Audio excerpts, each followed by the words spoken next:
Okay, here we go. Rise and shine, my sinners.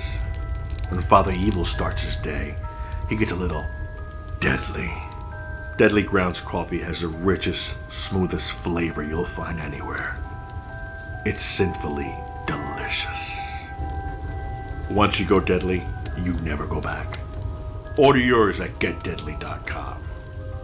Coffee's so good, it's scary.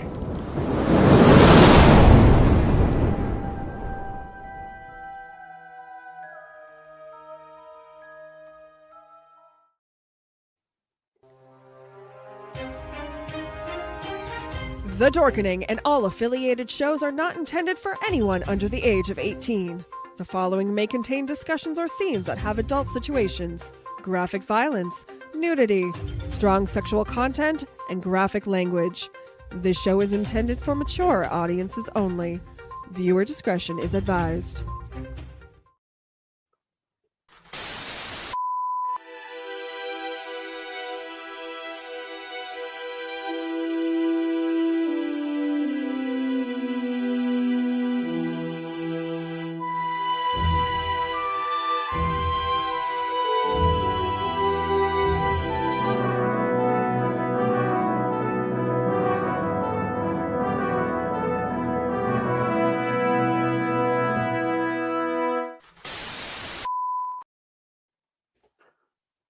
All right, guys. We are back for another lovely episode after a small break of Allied Adventures. Where we last left off was absolute fucking madness for our St. Patrick's Day episode, where Bloodvin from Leprechaun was involved, and chaos literally ensued in so many ways. In fact, that now our adventurers own their very own village full of businesses, homes, and excitement. So yeah, that was the thing. We're gonna do what we always do and give you the quick rundowns. Let's kind of remind you guys of who the players are. So we'll start with you, Jenny. Real quick character name and quick visual description. I am Calypso Rain. I am a 3-foot gnome, and I like to thwack things with my spoon that's as big as I am. I dress in pants and a tunic and boots, and I like to follow around these people for the amusement factor, and it has been fun. It has been fun. Michelle, I got you next. All right.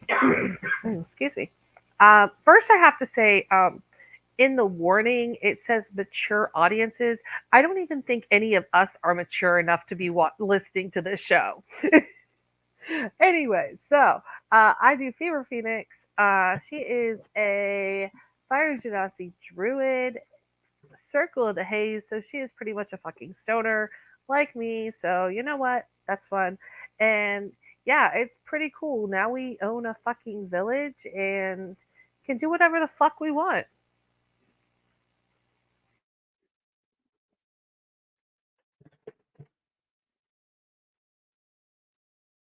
Oh, didn't realize I was muted. Yeah, you can do whatever you want, including having a mimic house that eats people. So that's fun. Matt, you're up next, buddy. I am Reiko. I'm a Goliath cleric. I have a huge warhammer that I like to smash stuff with. Which just got even better recently. Oh yeah, and I used to be afraid of mimics, but not so much since I met my new friend, the house. What was his name again? Oh, somebody, please help me out. You guys named him Antonio. Come on, Antonio. Okay. Yeah. Me and Antonio are good friends, and I'm about 7 foot tall. I have long hair, and I'm wearing armor. Yeah, and plate mail armor now. Heck yeah. My character's backstory is he's in for the ride. He's having a lot of fun. That's what's going on here. I feel like being in for the ride should have also been Dell's character background since she rides rugs. All right, we're on to you, Jayson. My character's name's Rodney. He is a Warforged, stands about 6.5 foot tall, dark blue and black metal, stone, and like leather is what his body's made up of. He is a barbarian, and he uses a great sword, really big ass blue steel great sword. And you're welcome for Antonio, by the way, because that was my creation. You're welcome. And I'm the motherfucking mayor. Yeah, and you also have a cloak that's kind of like Antonio's brother that you haven't named yet. Oh yeah, I forgot about that one. And your cloak is also a mimic. Mimic cloak. Yeah, my theme, I guess, is mimics. I make them. I wear them. I am the mimic whisperer. Yeah, which is super interesting. This is something I'm not seen in any campaigns we've ever played together before. Like I've seen mimic stuff and a mimic companion once, but like I've got to collect them all like Pokemon. I have to Yeah. find every mimic that exists and it's the have house one. mimic, the cape mimic. You've got a rug that may or may not one day become a sentient mimic. Who knows? All right. Well, okay. So I got to name the cloak. He is going to be. Let's see. We got Antonio the house. Um, I think we're going to stick with the Italian theme, and we're going to make this one Giuseppe. Giuseppe. As long as Giuseppe you're the making these notes, sir, I just run the adventures. I don't memorize you guys' bullshit. Although I do enjoy the bullshit. You guys will notice that my lovely Weasley twin counterpart Dell is not present today. Dell is as clumsy as I am, especially when we're the brain being shipped back and forth between UPS is lost in the mail. She tripped and had a bit of a fall. Right now she's relaxing with a concussion. She's getting better. But we're sending all our love to her, and I actually forced her again to take some time off from the network just so she can breathe and heal up because we need our Dell, and especially with our new show this Sunday, the I Like Pictures show with Bernie Roth from Killer Sofa. That's a whole new show and a whole new angle for us about filmmaking. We need her rusted up and good to go. So um, she'll be back with us the next time we do Allied Adventures. And again, we all send some love out to Ardell. The things have been crazy in our games. Like we've only played like 2 sessions, and each session we've been able to complete an entire short adventure for the most part. Wait, no, actually, I take that back because the house one was two. Yeah, it was 2 episodes, and because it was slightly longer. The last one was going to be much longer, but things changed. Which I broke it. well, I don't want people to think it's breaking because that's something that gets said a lot. I break the game, I break the DM, and what happened was he made a choice that I did not expect, so it forced me, which I thought I did a pretty good job at pulling it off. But he did catch me off guard. But as I said in the last episode, if you guys missed it, I like being caught off guard because I can plan as much as I want for the players, but it comes to a point where keeping me on my toes is a good thing for my creativity too. So it works out that way, and this is how real games work. I mean, we don't script this show, guys. Like they don't know the adventures beforehand. Sometimes I decide what I'm going to do 5 minutes before we hit live. It's there's a lot happening. But we are starting our Easter adventures, and you guys might be wondering how this, what this has to do with like an overarching campaign. So my plan is to do a lot of these, these little one shots for holidays, but also within the one shots are threads and characters being introduced from the overarching world. Also letting them a chance, giving them a chance between now and level 5 to not have me murder them constantly, and to develop their own stories and characters and backgrounds. So it kind of services all sides of this. But like I said, pay attention to some of the things that get introduced because they are things that are going to be long running. I didn't expect the leprechaun to be a long running thing, but now they made it to where he's going to be a long, eventually returning character. So like we never know. Yeah, exactly. He does have his own room, and there's still more rooms to give. And there's more houses left. There, you still got some business space. I mean, yeah. So my mission as mayor is to find the most interesting and or fucked up people possible to populate this town. Yeah, you guys have hired a lot of people as well. Yeah. So true to form, I also have another awesome adventure called Hops to It. It is a 3 to 4 hour adventure, and this could be done in one session. It could be done in multiple sessions. That really is up to you guys and how you take it. I do want to give some credits though, because it was written by Kristen Sakali. The artwork was from Wizards of the Coast, and the editing and feedback for the adventure was done by Tyson Vanover. Another reason why I like to mention this is because there's a lot of really cool stuff on the DMs Guild that, this is an adventure I actually paid for at one point in time a while back to support the creator that I still have access to. But there's so many cool creators on the DMs Guild. You can go on there and look for a lot of different editions. This, of course, is a fifth level, fifth edition game because it's what we're playing.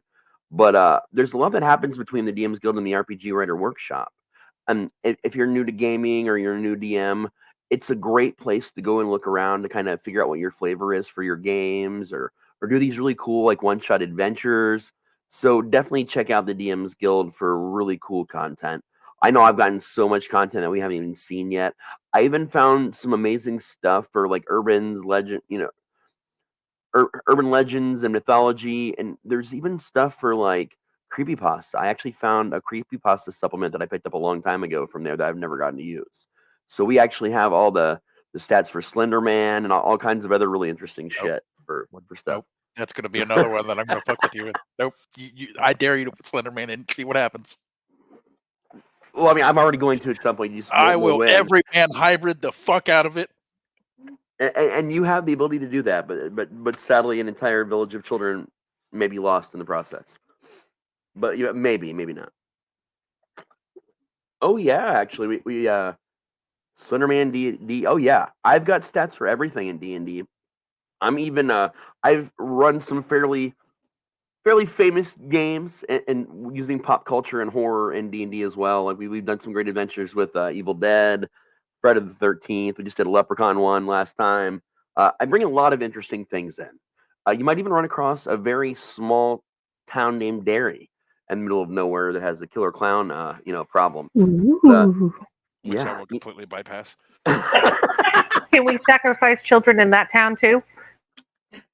I mean, okay, this is not like what is it with you and sacrificing children, Raz?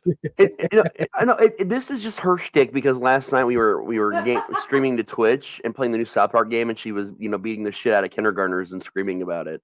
So I think it's really her that has the sacrificing children thing. I just live here and it kind of through osmosis, the child murder. Yeah, it's a whole thing. But so yeah, you guys last we left off. We're back in the main town.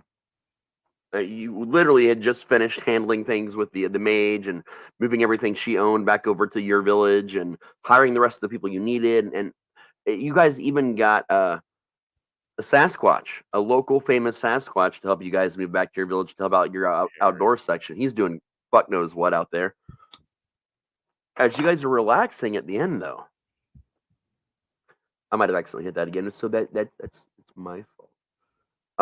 So you guys are hanging out, and this strange, large man that you've never seen before.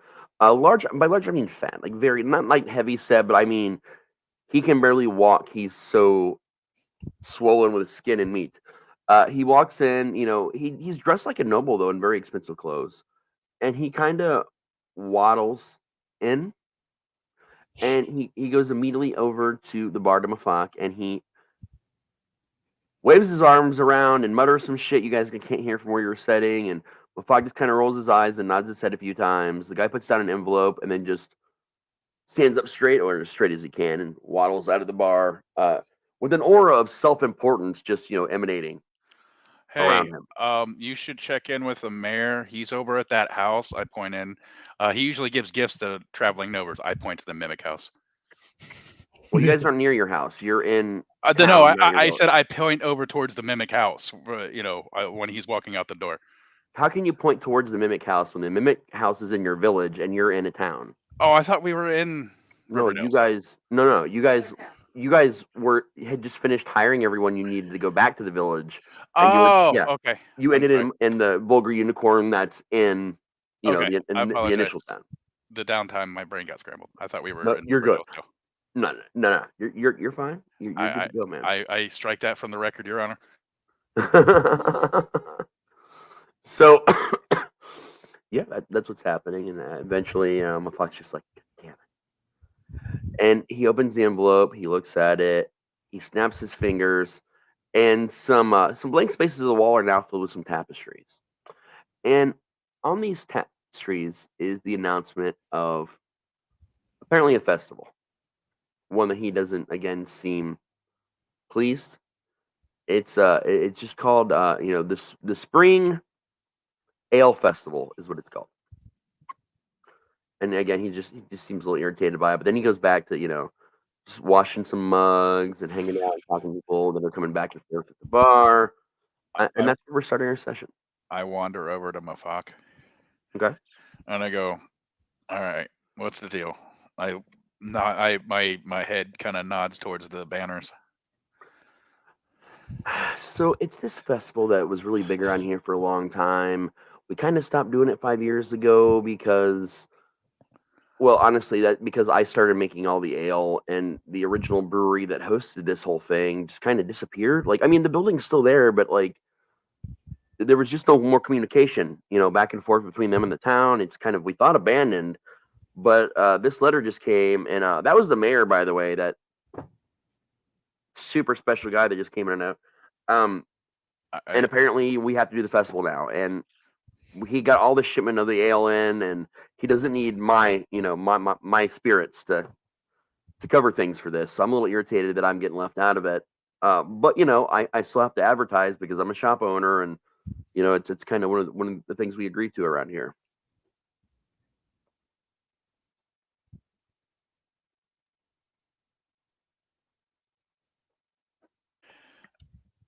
I look back at the stoner. I go, "Hey, does this scream everybody who goes into that house is gonna die to you or no?" Yeah, but it sounds like it's fun. All And right. she just hits her pipe. Wait, no, no. See, here was my idea: go in there before everybody else, break it all, and then come out and they can do whatever. Sounds good to me. All any objections? Speak up now. Okay, Mafak, where's this place? Oh, okay. I mean, I can draw you a map if you're wanting to go to it straight to there. I mean, that's your call, man. I mean, the festival's going to be tomorrow now. Apparently, it starts in the morning, and that's I it's already late. know how this is going to roll. We're going to break it before they break the people. So, map us. Oh, okay, okay, yeah, yeah. Give me just a minute here. Hold on, I got to bypass a bunch of stuff, which is easy to do. All right, he's like, okay. As he's drawing the map, he's like, there's some things you guys need to know. So the last time we had this festival, like weird shit started happening all over town, like leading up to it, which hasn't as happened as much this time because we just now found out. Well, just now, looks like 11 hours before the festival that there's going to be a festival. So there were some problems with some things that going like little shit was going missing all over town. Mostly harmless stuff. But some people turned into animals for some reason. We're still not exactly sure what happened with it, and we lost a lot of townsfolk then because they could just never.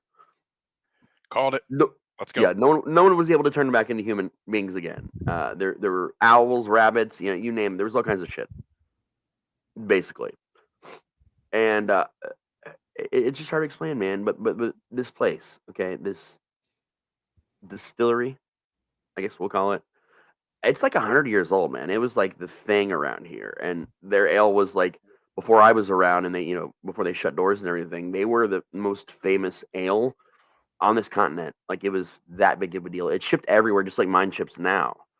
Um, but everybody remembers it being this, amazing, odd, fucking thing. But no one ever remembers going inside. It's like no one I know actually ever went inside. And the last 10 years it was open, there was never correspondence. Just payments were made, shipments showed up, and then the last festival happened 5 years ago, and it just sort of died out, and no one's heard of the place since. Yeah, okay, so here it is. Here's your map. Honestly, like, not. It's the opposite direction from where your village is, right? It's on similar directions that you just kind of go out, and instead of going west all the way out to where you guys are, you go east and take the main road, like get to the main road that travels out east. It's honestly about the same exact distance as your village, but again in the opposite direction. That's So okay. We you hired should get there in a security. day. We hired security anyway, so they can take all the stuff over there, and the security Okay, can cool. escort him. I mean, yeah, but it's about a day's travel. All right. Well, let's go burn this place down before people start turning into animals. I mean, the owls are cool and all, but the rest of it, no, not acceptable. Let's go. Let's do it. All right. Well, I mean, I'm assuming you guys are going to use the carriage like you usually do for long journeys. Yes. All right. Indeed. You guys are popping in the carriage as always. Um, again, you're so close to the main town, like the first town that anyone ever experiences when they come to this world. There's not a lot going on. There's not a lot of, you're not going to find any highwaymen or thieves or robbers trying to bar your path. Um, it's not that far out. Like when I say a day's travel, I mean just through the day, not like a 24-hour thing. Like realistically, on the road, you guys are leaving in the evening. You're going to end up traveling overnight, and you're going to get there probably, realistically, say 10 in the morning Okay. Well, we'll from sleep our on world the time. way. Yeah. And take turns with the driving or what have you. Actually, you don't have to because it drives itself. But someone's still got to guide the damn thing. But you know what I mean. So again, you guys get there. You're well rested. There's nothing that really stops you on the way. It's the same exact forest that you see all around everywhere. No surprises. You get to where you need to go. And as you're getting closer, the forest is getting denser. You can tell that this is a pretty deep part of the woods. You get to where the map takes you, and the road splits off. It's not a nice, well-worn path. It's very overgrown. I mean, you can take the cart through it, sure, and you can definitely get the cart through it, but you're going to be like tight, All right. very tight. Let's go on foot. We can leave the cart and secure it or whatever. So, how are you guys going to leave the cart and secure it? That's what we need to talk about. Do we still have rope on us? Yeah, you guys all have rope as part of your adventure kits. So you guys have plenty of rope still between you. Or do Do we we just want to do we tie have- it to a tree in here? Do any of you know how to cast arcane lock? Mage types Any mages? or magic users? Period. Because I think that's a pretty universal spell. Oh wait a minute. No, it might not be. What is it? Arcane lock. No. All right. Well, does it I have just locks heard on of it today.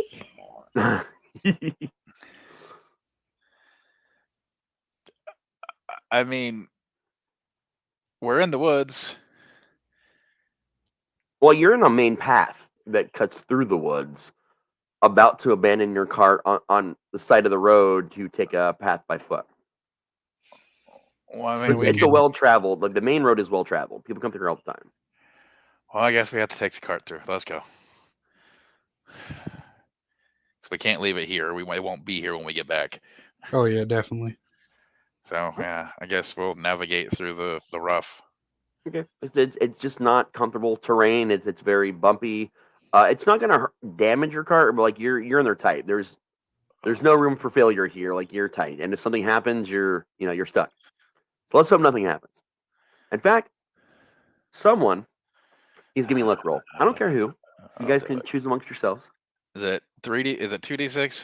3d6. 3d6. All right, d6. And let us all know what you got. 1, 2, 3. All right. So 10. So I got to roll below that on a 20-sided. Yeah. 7. Okay, you got your luck roll.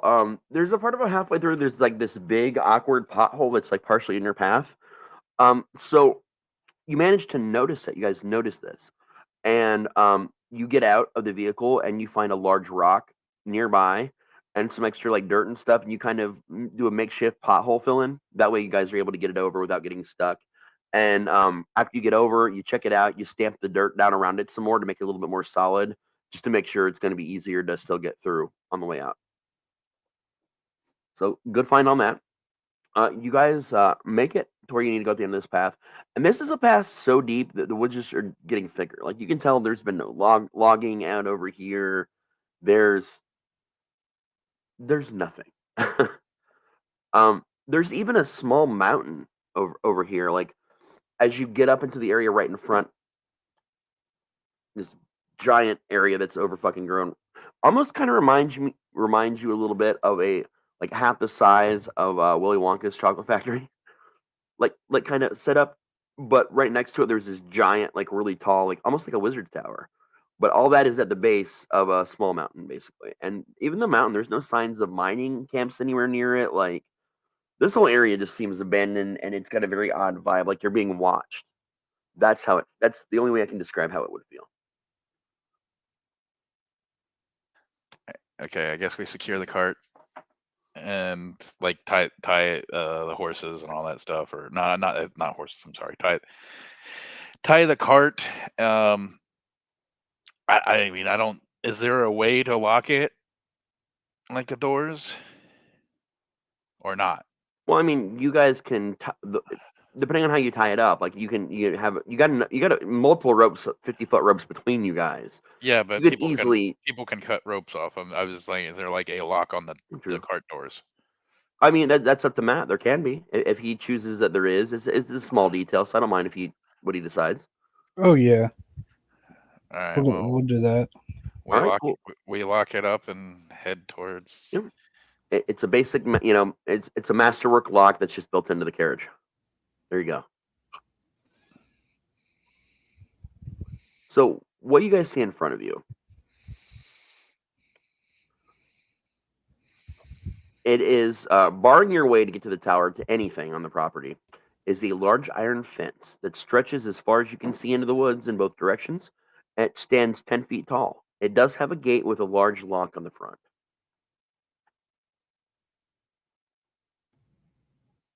Can I use my warhammer on the lock? Can we just You can.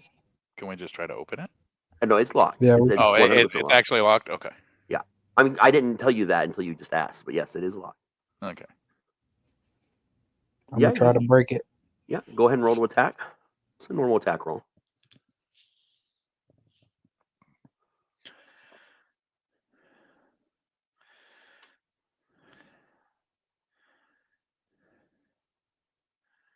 You hit it. Go ahead and do your damage.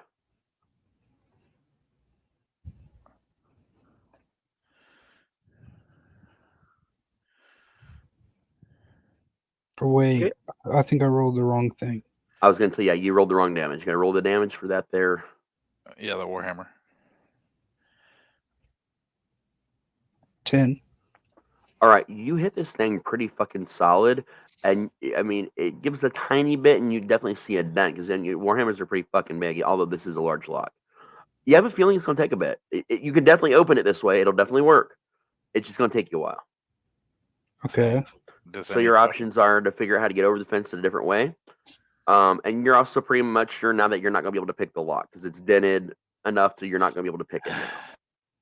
Well, there goes that because I could have picked the lock.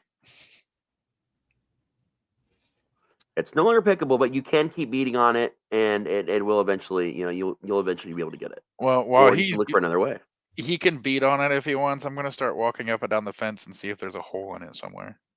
All right, make me an intelligence check or an investigation if you prefer. I think they're both the same actually. All right. This one goes to 11. So far, you're finding nothing. Do I keep rolling if I keep hitting it or no? Give me a second because I want to include everybody else here. Jenny, Okay. what are you doing? Right now, he's hitting the lock with a hammer, and your metal friend has gone one direction on down the fence to see if there's any other way in. I am watching his back, watching around us while he's hitting that thing in case somebody comes up Okay, I want that we you don't know. to make me a perception check.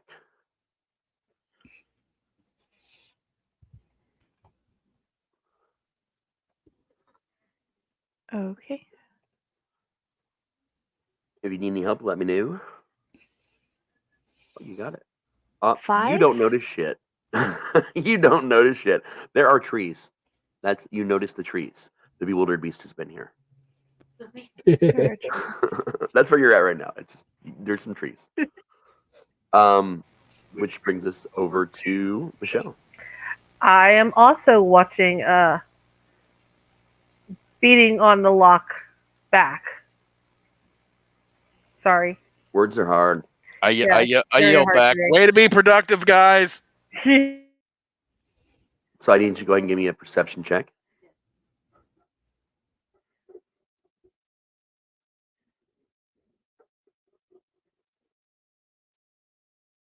Yes. All right, that is a 15. You notice even more trees. No, everything seems to be good. Going pretty well.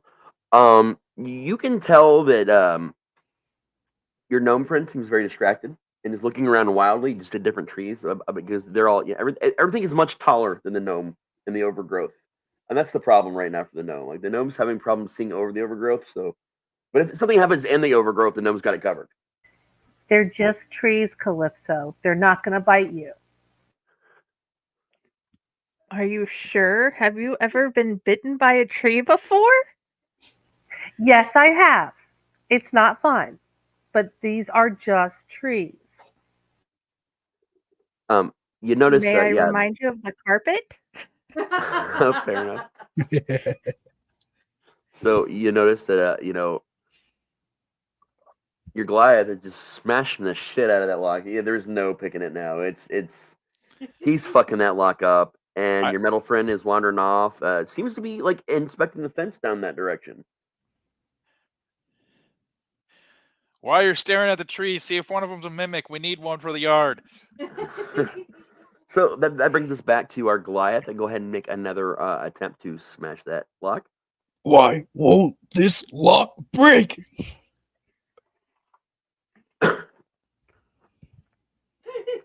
Holy shit. That's a 23 to hit. Was that a crit by chance? No, I rolled a 16. Oh, that's right. I keep forgetting it. It shows up, yeah. That was a way stronger hit. Go ahead and roll your damage. 7. Okay. So not as much damage, but like it was a more solid hit. So you see the lock, start to come down a little bit more from the prong. So like you're definitely sure you can get this open another couple swings. Like, and you're beating this lock will never be useful again, ever, by the time you're done. But damn it, that gate will open. You're sure about this. Jayson, we're gonna go ahead and move over to you. I need you to make me another either intelligence or investigation check for me. Yeah, no. Nope. Lower than last time. Wait. What's that? It's more fence. Yeah. It's more fence. I start heading back. It's more fence time. Okay. So you're pretty sure that you're gonna have to walk a ways to find anything in that direction. That direction along the fence is just not. It's not doing it. Yeah, I start heading back towards the group. Okay. I mean, if it doesn't, what I'm going to do is I'm going to head back to the group. If it looks like he's still going to be there for a while, I'll start heading in the other direction. Fair enough. All right. Nothing else is going on. You two just kind of watching things. Jenny, are you still on alert, or did you want to do something different? I'm. And I scoop up the little gnome and put her on my shoulder as I walk by the group. There you go. I go, Roll me another perception check now that your height has altered. That is not the right one. There we go. Ooh.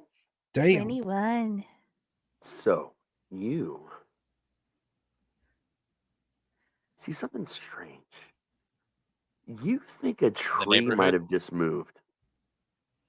Like one of the big old trees. Like you think you might have just saw it like it's kind of in the corner of your eye, like you noticed real quick and you turned and like by the time you looked, the leaves just shook a little bit. But you think the tree itself moved. I mean, it could have been something like moving branches, but you think it might have actually been the tree.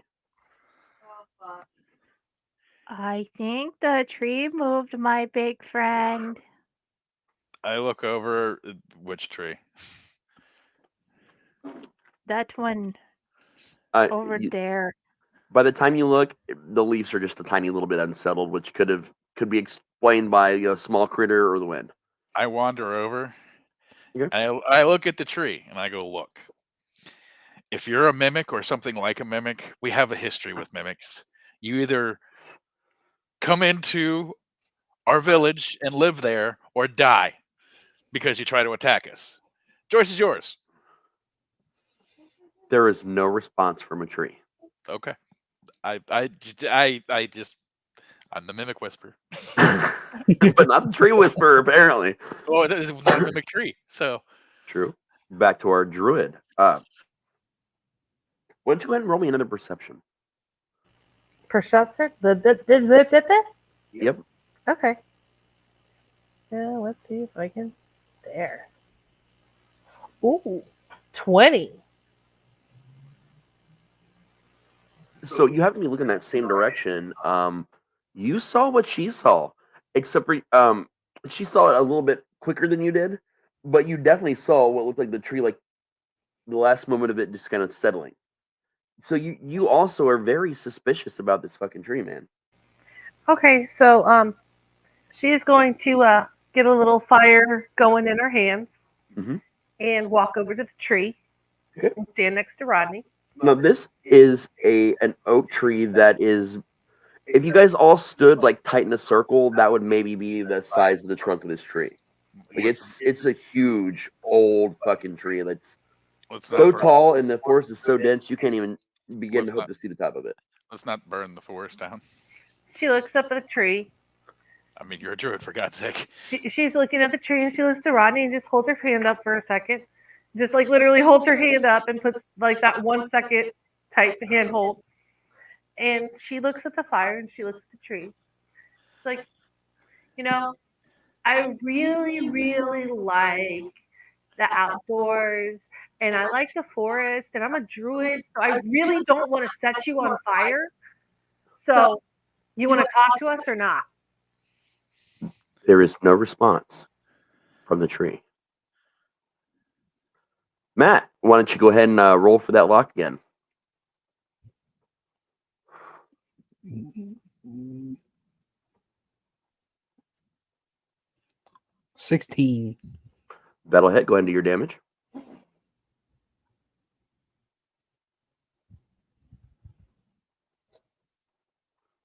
I think I hit the wrong button again. No, it says Warhammer plus 1 damage. Is it 8?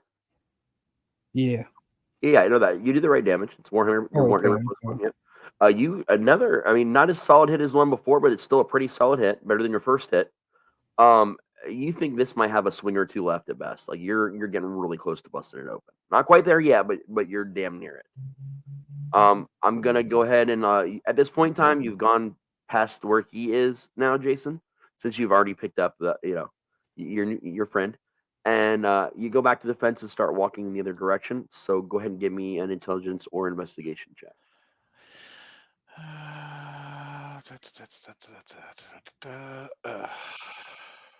Nope. More fence. You got a 17. No, I got an 8. Oh wait, no, I'm sorry. You got a 17, sir. My it popped up for me. Oh wait a minute, never mind. Yep, you're right. 17. Yep. 16 plus 1. It didn't scroll down for me. I was still sitting on Matt's forehammer. Oh, like a minute or two. If you guys would have just looked a little bit better before you started, you'd have seen it. It's one of those moments. There is a rusted, broken part of the fence that's just wide enough for it's just big enough for even the biggest amongst you to slide through it. And it's only 30 feet from the gate. Hey, you guys. And I like go through the hole in the fence. Well, I take the gnome off my shoulder first, and then go through, and so she can go through. Thank you. So I'll smack her into the bars. Appreciate it. I go through, guys. A tong. Oops. So are you guys all going to go ahead and follow? I'm gonna fucking break this lock. I've been working on it too fucking hard. So he's just watching everybody going through, and he is just settled on this. So go ahead and give me another attack here.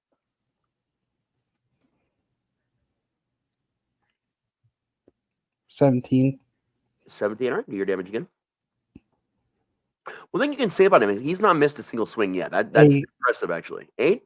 All right, that is just enough, barely by 1 point of damage, to knock the rest of this thing open. So now they're already through it on the other side, watching you from the other side of the gate.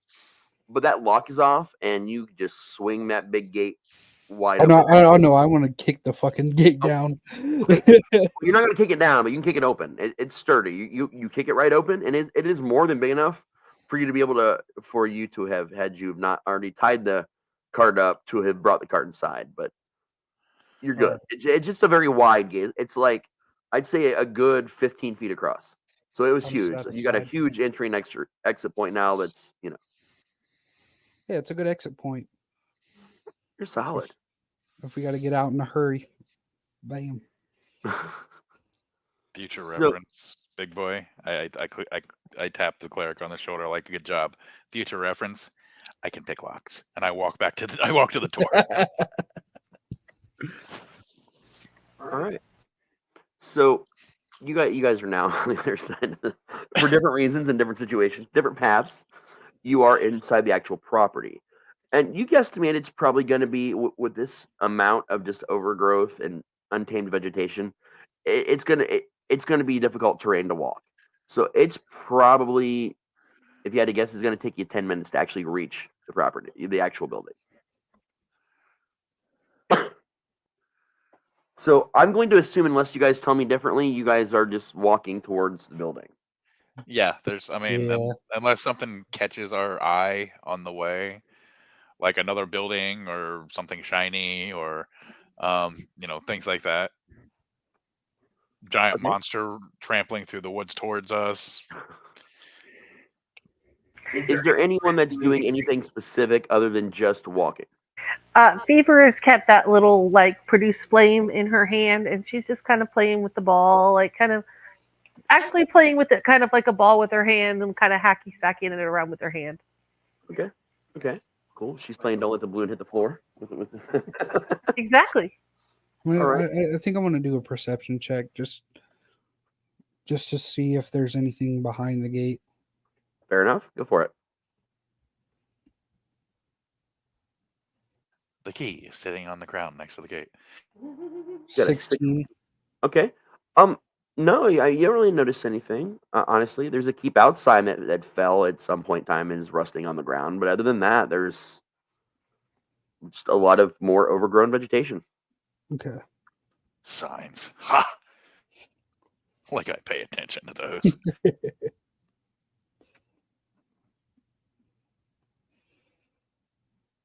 So yeah, I mean, here's where we're at, man. Like, you guys are just now walking straight up towards there, and you guys get about halfway there, and you notice the tower and the actual distillery are not separate. They are one building. It's just for some reason the way this thing was constructed, it's like the distillery is attached to the tower, more or less. Okay. Is the look that we're dealing with here.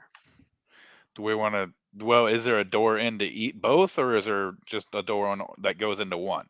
It seems like the main door you're going to want to go into is on the tower side. Okay. But just from the look of it, it's interesting construction. Whoever did this put a lot of thought into it. You can definitely see some dwarven handiwork. I mean, all of you guys are familiar with dwarven works at this point. There was some hardcore dwarven stone and metal work going on in this to create this building, and it's got, like, the very top floor's got some smokestacks and stuff like that. This is a very fancy distillery for sure. None of you have seen anything like it. Is the door locked? Well, we haven't gotten that far because you guys are still only halfway there. Oh, okay. Okay. This is just what you're seeing from the distance. Everybody now needs to make me a perception check. Yay! Perception check. Perception. Where the hell is my perception? Oh, there it is. 17.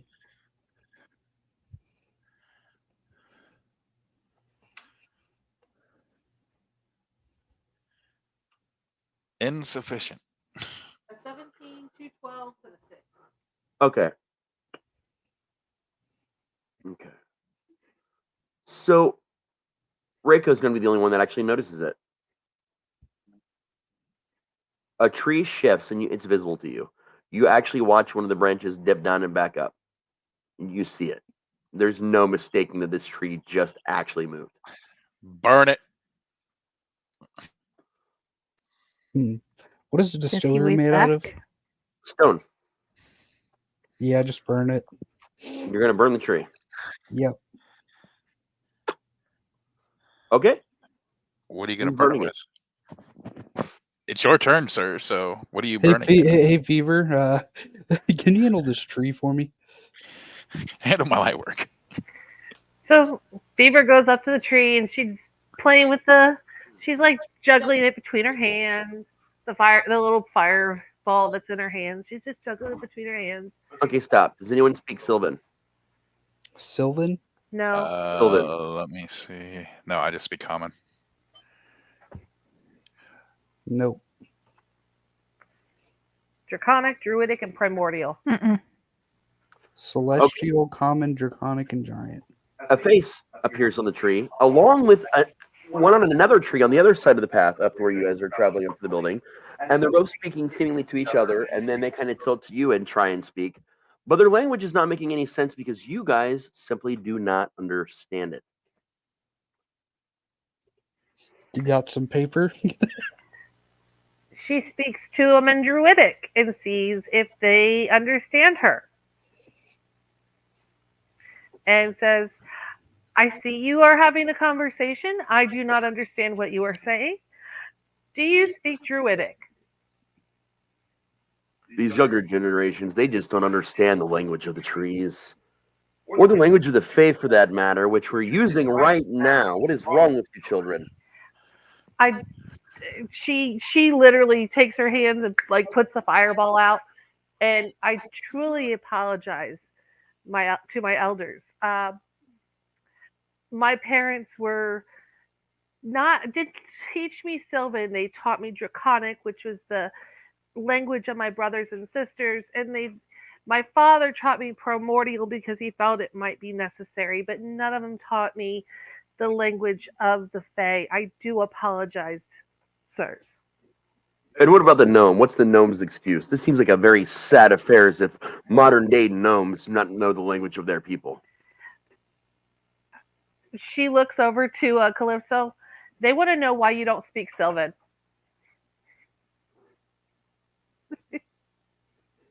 Because it was not available in my town. They didn't offer I it. apologize. They didn't offer it in my college.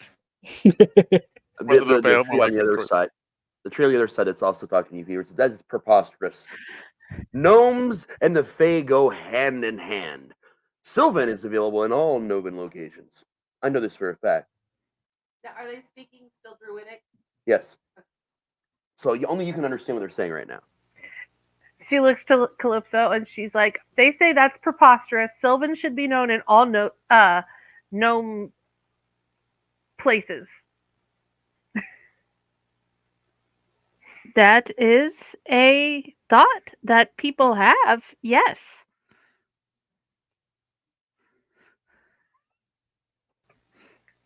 Anyway, why are you here? No one has walked these grounds in many years. Why do you walk it now? Well, apparently the mayor of the town nearby brought some flyers saying that there was going to be a festival over here. And we heard that the last festival and some of the festivals, people either go missing or die and things go bad. So me and my friends really wanted to make sure that people weren't going to die or go missing. So we wanted to take care of this place before it had a chance to hurt people. So you seek the rabbit. I don't know. I guess it's a rabbit. The rabbit is the master of this edge of the land, and it is he who took possession of the stone building before you, some 5 years ago. What business other than that do you have with the rabbit? It is he who has given us life. So the rabbit is giving you life. That means that he is a life giver. That means he's not out to harm people. Is that my understanding? The other tree is speaking again now. He says, it is not for us to question the will of the rabbit or to know his truths. That sounds like a cult to me. Yes, it does. But I don't understand it, so I can't say anything. So what if we gave you a place to live outside of the hold of the rabbit? and you could be free to live your life however you wished. We are free to live our lives how we wish now. The rabbit does not impose his will directly upon us. He gave us life.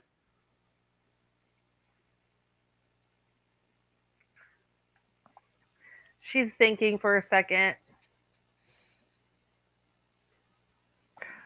What if you had a place to do whatever you wanted, and perhaps every once in a while, if the evildoer came along and needed to be taken care of, you could help with that?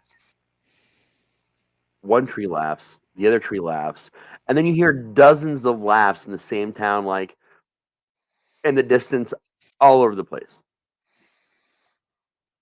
We do what we want now. Watch. And the other one, like a very tiny branch, just kind of comes down and swats you in the face, like, ha ha, and then goes away. Like, not to hurt you, just to insult you. It's not a sign of, like, an aggression. It's just, Oh, Fair enough. you guys actually hear the oh when it happens. That is fair enough. If something were to happen to the rabbit, what would happen to you? Are you saying something's going to happen to the rabbit? Are you here to do something to the rabbit? No, we are not here to do anything to the rabbit. What kind of clothing are you wearing right now? She's in leathers. Like, Okay, do me a favor. I'm gonna need you to make a roll. I need you to make me a dexterity check, please. Dex check. khakis.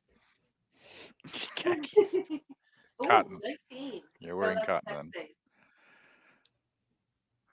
Yeah, that's a dex save. Where's dex check? Should be just the stat. That's where I did. Okay, yeah, you're right. No, it is a save. That works the same. You're pretty sure. There's the check.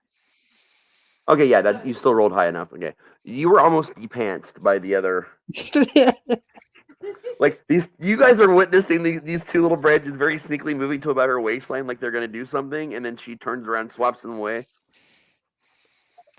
no, nothing's gonna happen to the rabbit. We just want to talk to the rabbit and find out why people were going missing before the rabbit came around. And what should you do? Should you find out that the rabbit is responsible for these missing people? Then what? Then what would you do to the rabbit?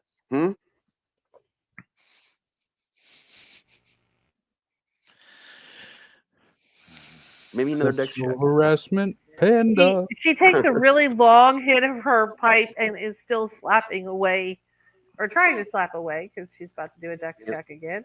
Hold on. I'll let you do your dex check. Then I got to do my own check for personal reasons. 23.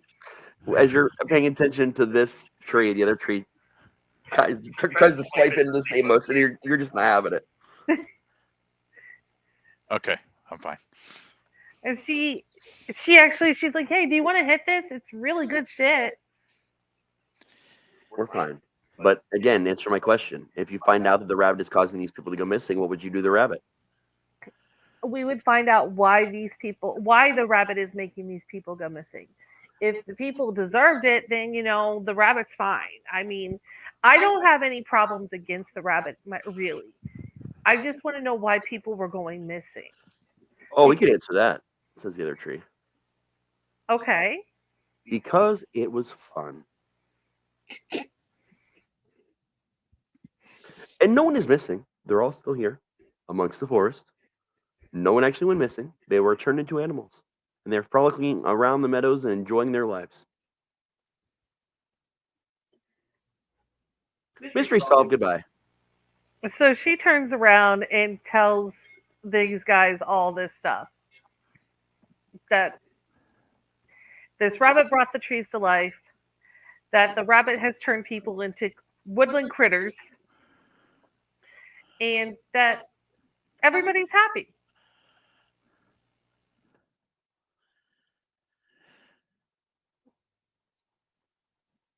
Huh.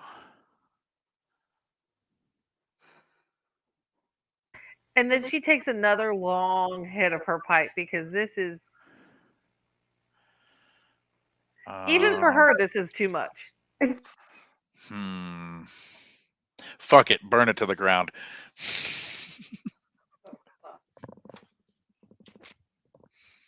I start going to the goddamn distillery. Let them try to stop me. Did the trees hear him say "fuck it"? Burn it to the ground. Oh, they heard him, and everybody's gonna have to roll initiative now. Fuck. They're not waiting any longer.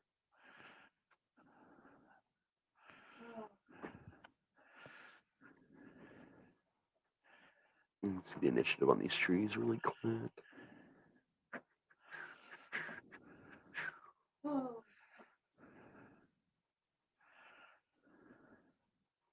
I love it when they don't get initiatives. It's usually their decks. Yeah, I figured. If they don't give it to you. Yeah, it's gonna be a D20. They're a negative because they're trees. They're slow.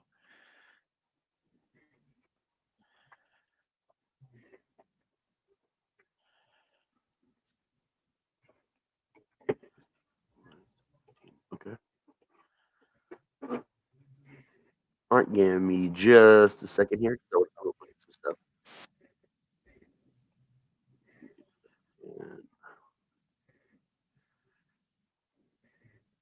All right, Jenny, what's your initiative? 3. 3. Okay. Matt, what's your initiative?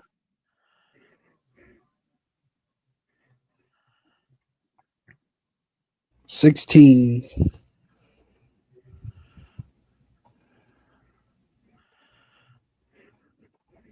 What's your initiative? And what's your initiative? 20. Second.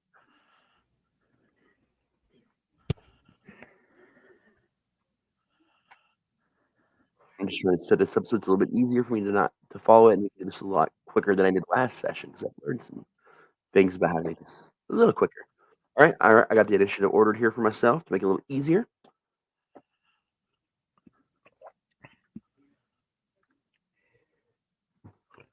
All right.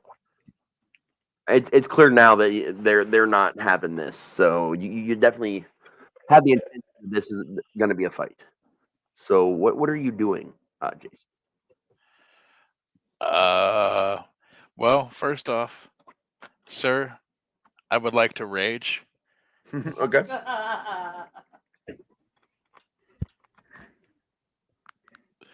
And then the nearest thing with the face that's not one of my friends, I'm swinging the greatsword at. Cool. Tree 1 or 2? 1. All right. Which one? Actually, which one was trying to de-pants? They both were at different times. Oh, okay. So fine. 1. The tree 1 was the one that said "haha" and slapped her in the face. All right, that one. All right, so roll the hit. 24. That'll definitely hit. And then I think I add what? +2 to. Is it +2 to damage when I'm raging? Rage. +2 to immediate damage. All right. Yep. So 15 damage. All right, you do 15 damage to the tree. You got it pretty good. You definitely shaved out some big sections of bark there. It's not pleased. That would be my turn. All right. Next is going to be Matt. Warhammering it up. Same tree or the opposite tree? Same tree. All right. Slash and smash special. 26. You definitely hit the fuck out of that thing, man. Tree smash. 11. Between the two of you, one of these trees is already starting to not look as fantastic and pristine as it once did. That brings us down to, let's see, Trees and Michelle are on the same. What's your dex again? My dex is 17. Your modifier actually. Actually, no, we can do it. Never mind. Ignore me. You were right. You go first. All right.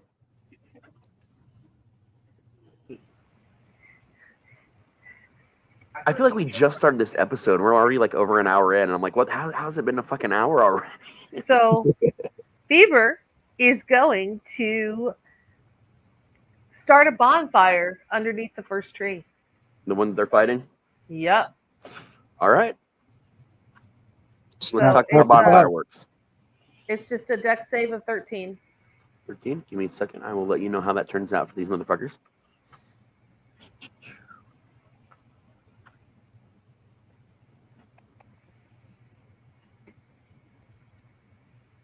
They failed.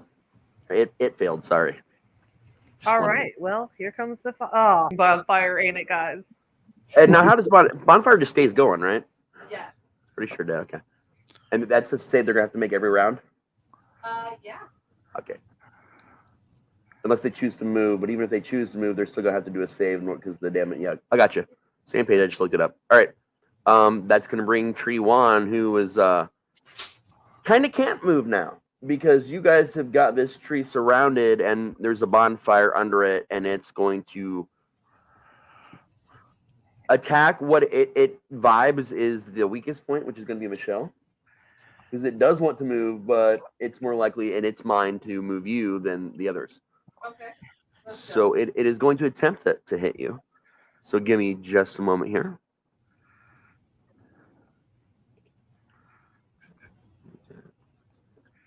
All right, let me do a roll.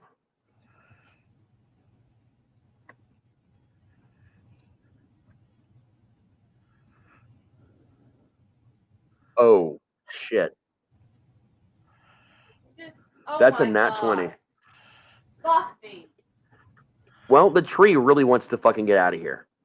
So, let me do some damage. And these things do a lot of damage too. Like they are not pushovers.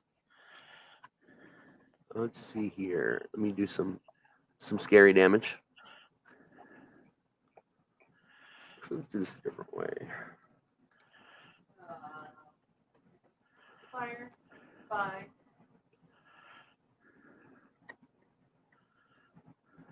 You got actually pretty lucky on this. 10 damage. Ooh, that's not too bad. That's not as bad as Just so you know, these things do 3d6 plus 4 bludgeoning damage.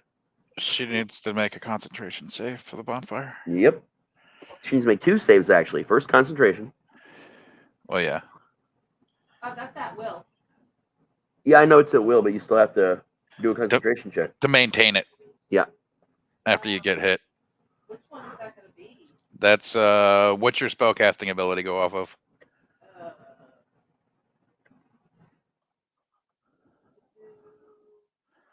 You're a druid, right? Looking at it now. Wisdom. Yeah. Yep, it's gonna be a wisdom save.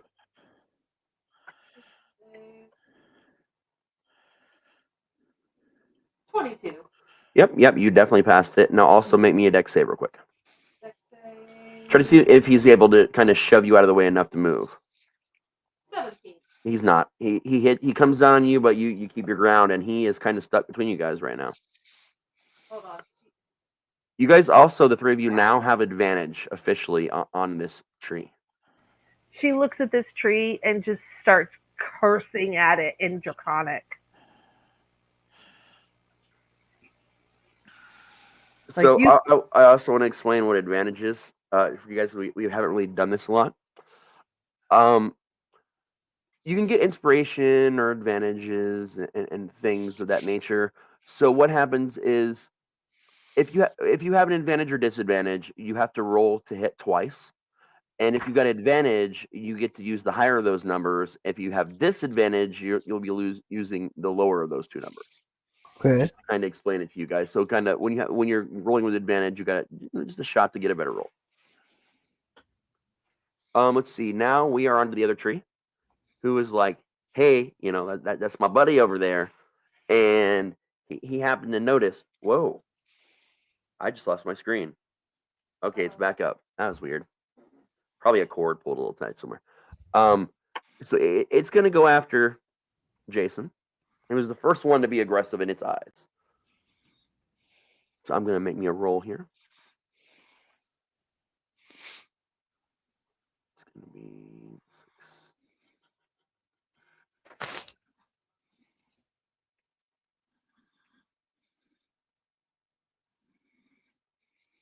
Wait, hold on a minute. I have to get that roll off there. What does it matter? 20. And it's going to be 18 total. Does that That'll hit? hit. Yes.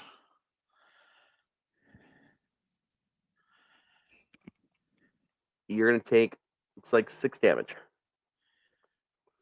And you got lucky that it rolled low on that crit, though, man. That crit could have been 25 plus damage on you.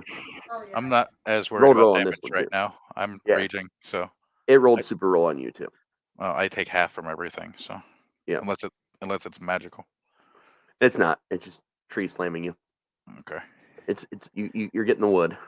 I do not consent. It's not that kind of tree. That's a different game. Which brings us to Jenny. The closest branch to me, I hit it as hard as I can with my spoon. Okay, from my understanding, and I've not heard any different, you are riding the robot. So you're going to be attacked. You roll it with advantage because you were all 4 technically on the same tree. So you get to roll twice. Okay. And my screen is being wonky as hell. I don't know. I've never had this happen before. It just I keep losing it. And now it has no signal. Uh-oh. We're getting you, though. Yeah, I see, we see the camera. I can see the screen. I see it went dark though because you're dark now. Yeah. Oh yeah, I mean you'll still be able to see everything. That's not the problem. The problem is the monitor itself has stopped functioning, but the other monitor is still functioning and my computer is still functioning. So I'm just gonna need a minute because I can't even grab stuff. So here's what we're gonna do. We're gonna take a little mini break and play some ads while I figure this out real quick. Alrighty. On that.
Greetings and shabibans. We are the Retro Reductopus Cephala Podcast, a long-form bi-weekly show that celebrates all the things that made growing up awesome. Well, that sounds good, but I don't know what all those words mean. I think what Parasite Steve's trying to say is that on Retro Redoctopus, we explore a range of retro goodness, from toys, video games, and movies, to cartoons, and even snacks and school lunches. Oh. And we do it all with a positive spin, a slew of killer guests, and some very adult language. And you know what else is cool? No. This crazy show is part of the Dorking Podcast Network with new episodes every Tentacle Tuesday. What's that? And if waiting 2 weeks for a new episode gives you a sad, know that we drop bonus episodes all the time, like the off-format Crow's Nest and an interview series we call The Brig.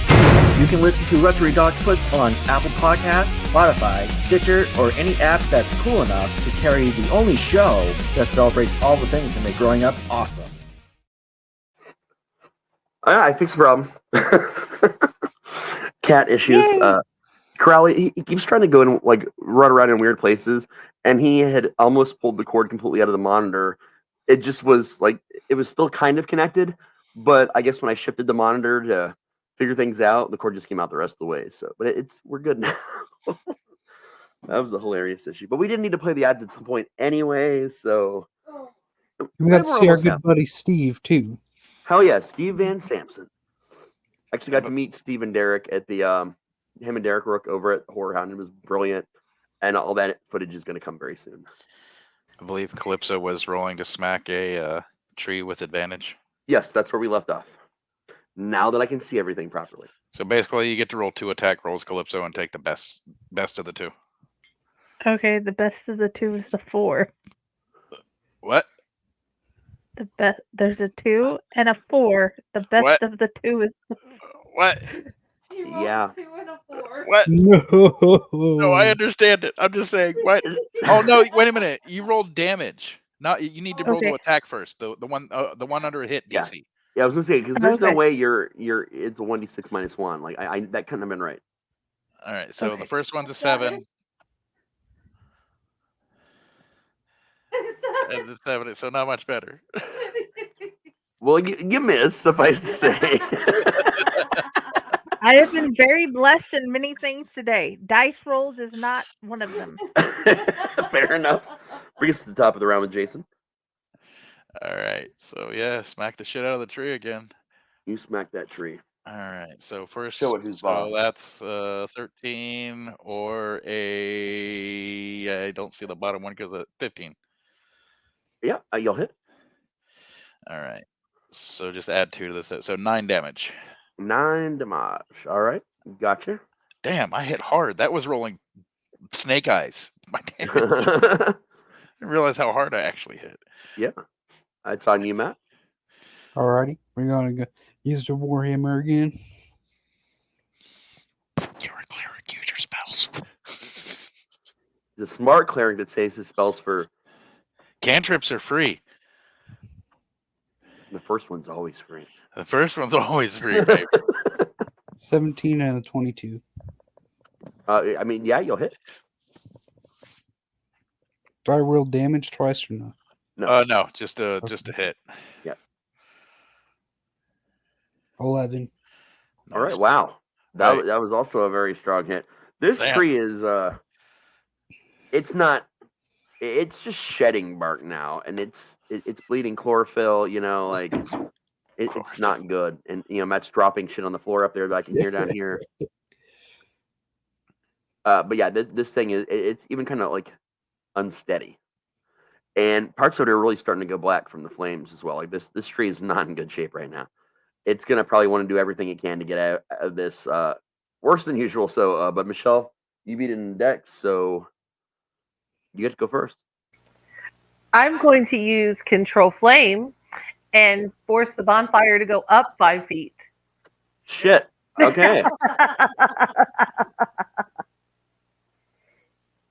All right. So that happens, and I'm gonna make a roll really quickly. It's another Actually, deck. no. I gotta make the Dex save now again, right? Yes. And then if it fails, and it's some other additional negatives right now because it's actually because you guys have overwhelmed it so much. It's at disadvantage Oh shit. on its rolls. So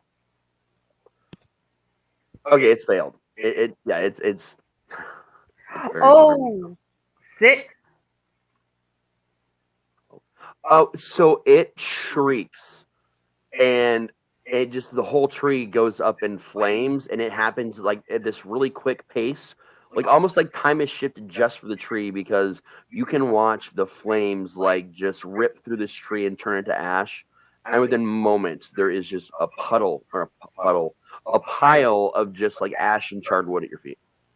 Well, at the bottom of the bonfire, because the bonfire is still technically going. It's just not burning anything anymore. Yes. So it's done. That tree is gone. Ooh, pretty. The other tree just starts shouting and screaming and tries to attack you because you're the fire bearer. Yeah, she's looking at that other tree and yelling and screaming back at it in Draconic, saying, "Come on, bring it, motherfucker! I'll set your ass on fire too." And you guys are surrounding it, so it does not have disadvantage currently. Give me a moment.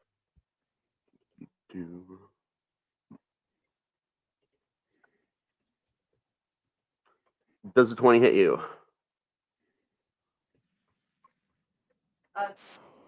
20 does hit you? Okay, 1 second.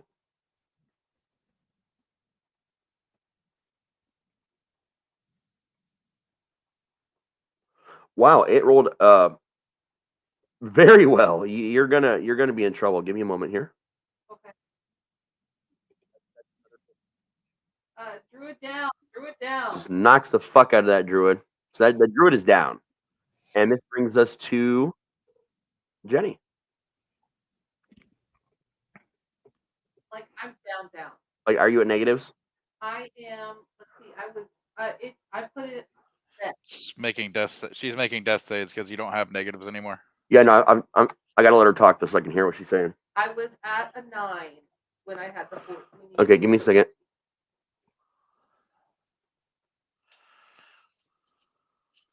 Roll me a d20 real quick. Me? Mhm. Hold on.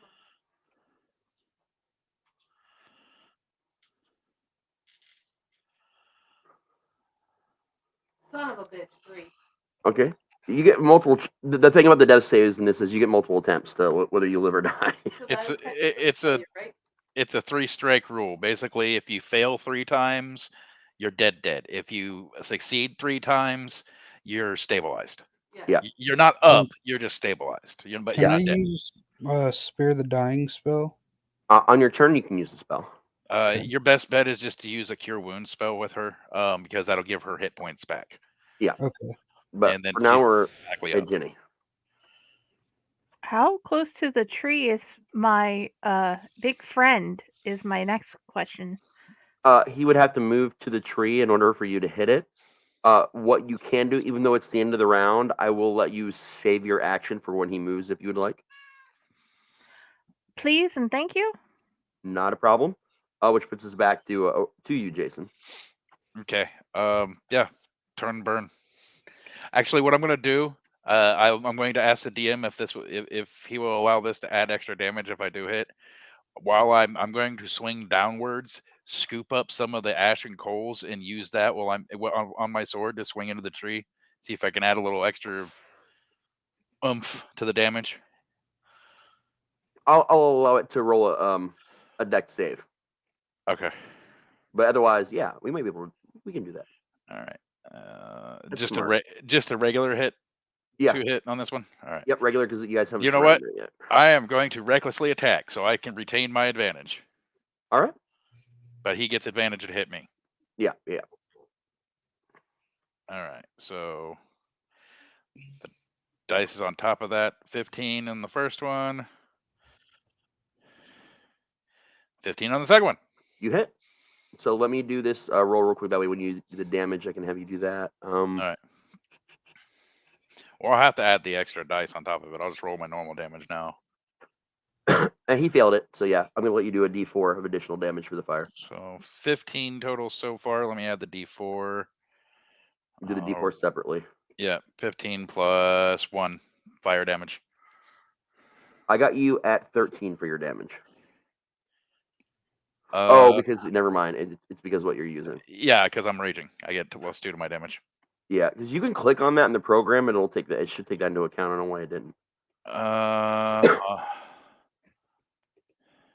It lets me use the rage, like actually use the one of my, because I have so many a day, but it doesn't add it to. Oh, weird. Okay. But yeah, you're good. All right. It didn't catch on fire or anything, but it definitely hit it.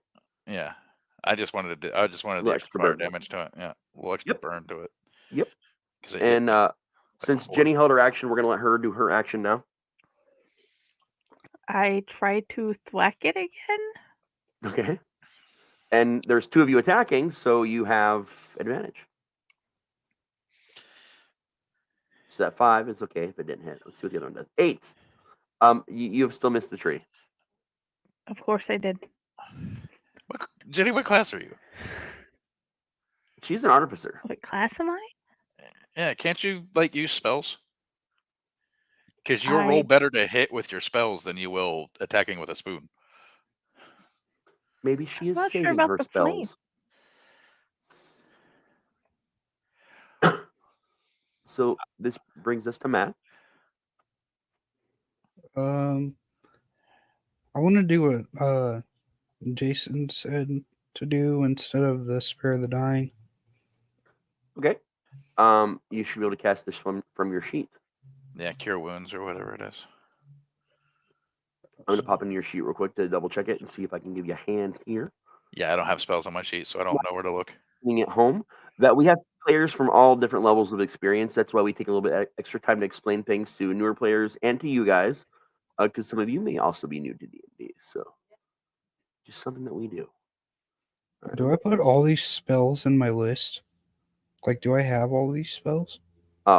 Right now, you've got False Life, Ray of Sickness, and Spare the Dying. It seems to me as if you never put any of your spells onto your sheet. Or you just don't have a cure spell. They can. No, cures are. I believe cures are. You can swap for any of your spell slots. For the Oh, cure. I have different ones. It says okay. There, I know there's a difference between learn and prepare. Should I put the prepare ones in here? Yeah, prepared are the ones that you memorized. Okay. You're just like a wizard. You have to memorize your spells to use them. But that's something we can work on between now and next session as well, kind of helping you figure it out in the long run. But for right now, we'll just do what we can do. What is it? Because he is the cleric of death, keep in mind. I think it's healing word. Yeah, healing word. Gives you like a D4 or something like that. Yeah, it does. Okay. There we go.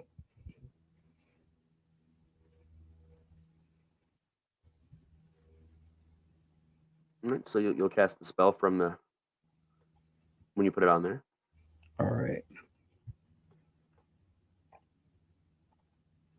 Because I have your list of known spells as well. Like you have, yeah.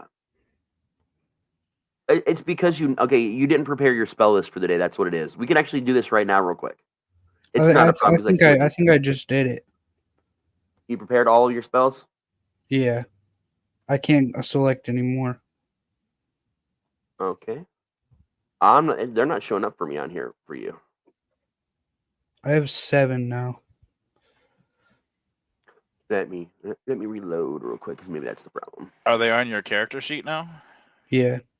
Okay, go to the healing word, and there should be like a. Okay, I see it. A dice thing. Click on it. It just says cast. Yeah, hit cast. Cast. Yeah, so you got to prepare your spells every day, but now you know. And yeah. Well, anytime you take a long rest, basically. Oh yeah, and you can change out which ones you have. I think I just cast it. Did it? I don't see anything on here. Okay. There it is. 4. So you were at 4 points of damage, or 4 health. Yeah. You're down. You're on the ground, but you're conscious now. You have a little bit of life left. Oh, another thing with the death saves, those stack. So if she goes down again in this fight, she's at whatever. She's at 1+, 1-, whatever. Yeah, I've got that listed in my little document. I bring up Google Docs so I can help keep track of like what you guys have killed. You know, it's a little easier for me to take notes as we go than try and remember at the end. Oh no, I was explaining that to the audience. I know you know. Okay. I think I'm going to use this next round. All right, so that brings us to Jenny. Actually, no, I'm dumb. To Michelle in the trees, and Michelle goes first. Well, the tree, singular. Remember, you got a bonfire over there going for no reason now. Well, wouldn't that have gone away when I went down? Yeah, actually, probably. Yeah, I would have. Yeah, Okay. should have lost concentration. Good call. I am casting Cure Wounds on myself. Also, probably smart.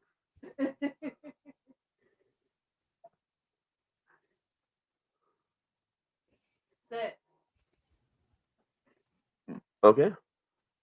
Give yourself 6 back. Yeah. The surviving tree. It sees Jayson as a bigger threat because Jenny has not yet landed a spoon, so it's firmly paying attention to Jayson at this point, and it is going to be rolling at disadvantage. Give me a second here. The smallers does a 14 hit you? Well, it evens out because I did reckless attack on it. So if it gets disadvantage, then it would just be a normal roll for it. Oh, that's going to be a 17 then. That'll hit. Okay. You want to hand me the bowl? If you wait a minute, yeah. So that's actually going to be 13 damage to you. Slam attack.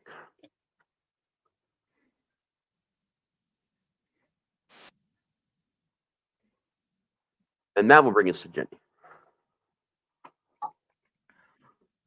Okay. Well, since I've figured out now how to prepare my spells, You're fine. um, I cast fairy fire at it. Fairy fire is a little bit different from regular fire. One thing you want to make sure you're doing is also reading the spell's description.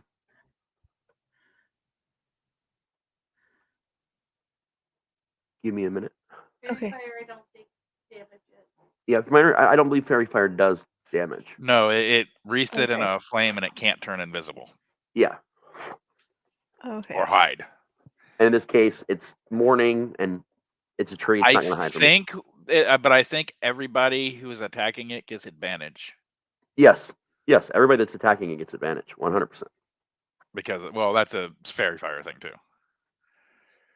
Oh yeah. Sorry. Yeah, it is. So if it was just me attacking it, I would still retain advantage without reckless attack or anything like that because of the fairy fire. So it's a good buff spell for if somebody's going one-on-one with something. Yeah. Since I can't hit anything, I guess it does seem like it's kind of helpful. Yeah, because you would have it if you swing your spoon next round. You would have an advantage. It applies to you as well. Yeah. Any ally, it does include yourself. You're an ally. I would hope you're an ally of yourself at least. I hope so. Time will tell. All right. That's going to bring us back to the top with Jayson. All right, so I don't need to reckless this time then because it's fairy fired. Yep. So I will just roll to smack it. Attacks. All right. 17 for the first roll. Yeah, for 17. Yep, it'll hit. All right. You had me at 17. And then I do 16 damage. That's a big hit. Yeah, I'm the barbarian. It's what I do. Yep. This thing is looking again. It's starting to look a little bit rough around the bark, man. Matt. So correct me if I'm wrong, but You're wrong. necrotic damage on a tree would not really help that much, right? I mean, a tree is a living thing. It would still do damage. Like, so if you did whatever, if it said you do 1d4 necrotic damage, you would still do damage to it. Okay. Would you like to use an Ask the DM, considering you're still a young player? Yeah. I would advise in your specific current engagement with this being the first encounter of this adventure, before you even go into this mysterious building, you're likely to want to save your spells a little bit right now, because you hit pretty. I mean, you're a cleric. You're also built to tear things up. Yeah. And you've gotten some really good hits with that warhammer. So your DM would recommend for you to smash this thing. Back to the smashing. Again, you don't have to use my recommendations, and I'll stop giving them after level 5. But oh no, that sounds like a good deal. Yeah. Now, just remember with your spells, your cantrips, anything you have as a cantrip, those can be cast at will at all times. Those don't cost spell slots. It's your level 1s and above that you have limited casts on. Yeah, that you'll have to rest to get the spells back, and etc. Yep. Okay. And remember, again, every time you rest, you can prepare different spells. So. All right. 16. And you have advantage, so roll one more time. Just in case, you get a crit or something. Lamb. The 16 is enough to hit, so you're definitely hitting it. 9. 9 damage, okay. Ooh. All right, that is going to bring us over to Michelle, because you go before the tree goes. Alrighty. I am going to start a bonfire under that tree. All right, let me do his dex save, and he's at disadvantage. Buttons are fun. Oh, he failed. Oh, he failed? He failed. He failed. Haha. Do your damage, please. 7. It's gone. So they're vulnerable to fire. It's a tree. They take double damage. From fire, yeah. Yeah, this might have gone up in a bigger blaze than the other tree with a lot of shrieking and creaking, and again, like time speeds up for a moment, and the tree is left in a pile of ashes and charred little pieces of wood. All right, Raz, I have to do it. I put the sword over my shoulder, and I look around, and I say, "All right, listen up, you primitive fucks. This here," pointing at Fever, "is my boomstick." Nice. And she produces a flame in her hand and just starts juggling it between both hands.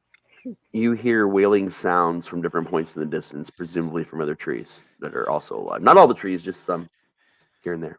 We have a strict policy of fuck around and find out. So don't fuck with us. We won't fuck with you. And we start walking towards the. Welcome to Camp Fuck Around. I'm Counselor Find Out. Any questions? We start heading towards the brewery. All right. Give me a second here. So it's about another 5-minute walk. You guys don't have any other trees try and kill you or to panic you or smack you in the face and challenge you to duels. So you're good on that front. As you get up closer to the tower / distillery, this thing is in even more disrepair as you get closer to it. I mean, the bricks everything's just old and it's not been touched. It's not been upkept. So there's vines and vegetation growing on the building itself. It looks derelict. And you have to imagine, like, with how good the stonework is, that you can still clearly tell, like, if this place was really cleaned up, man, like, just really taken care of again, it would be beautiful again. And it'd be work, but I mean, it could be made beautiful again. You notice that the only way in is there's a big front entrance, like it said, right on the tower part. I'm not gonna make you guys wander around unless you really want to. If you want to wander around the outside of the building, I'll allow you to. Otherwise, like I said, obvious main entrance here. I'm going to the door and getting in front of it before Matt can smack it with its hammer in case it's locked. Wow. I think I'm going to do a perception check. Give me a second. Let me finish my description. You guys, as you're at the entrance, you notice like there are beautiful stained glass windows around the tower itself. But they've all been either cracked or shattered in different degrees. But I mean, this was absolutely amazing. At the very top of the tower, there are 3 statues. From what you can tell from the distance all the way down here, they look to be gargoyle statues. Again, beautiful, absolutely beautiful stonework. And that's where you're at there. Go ahead and roll your perception.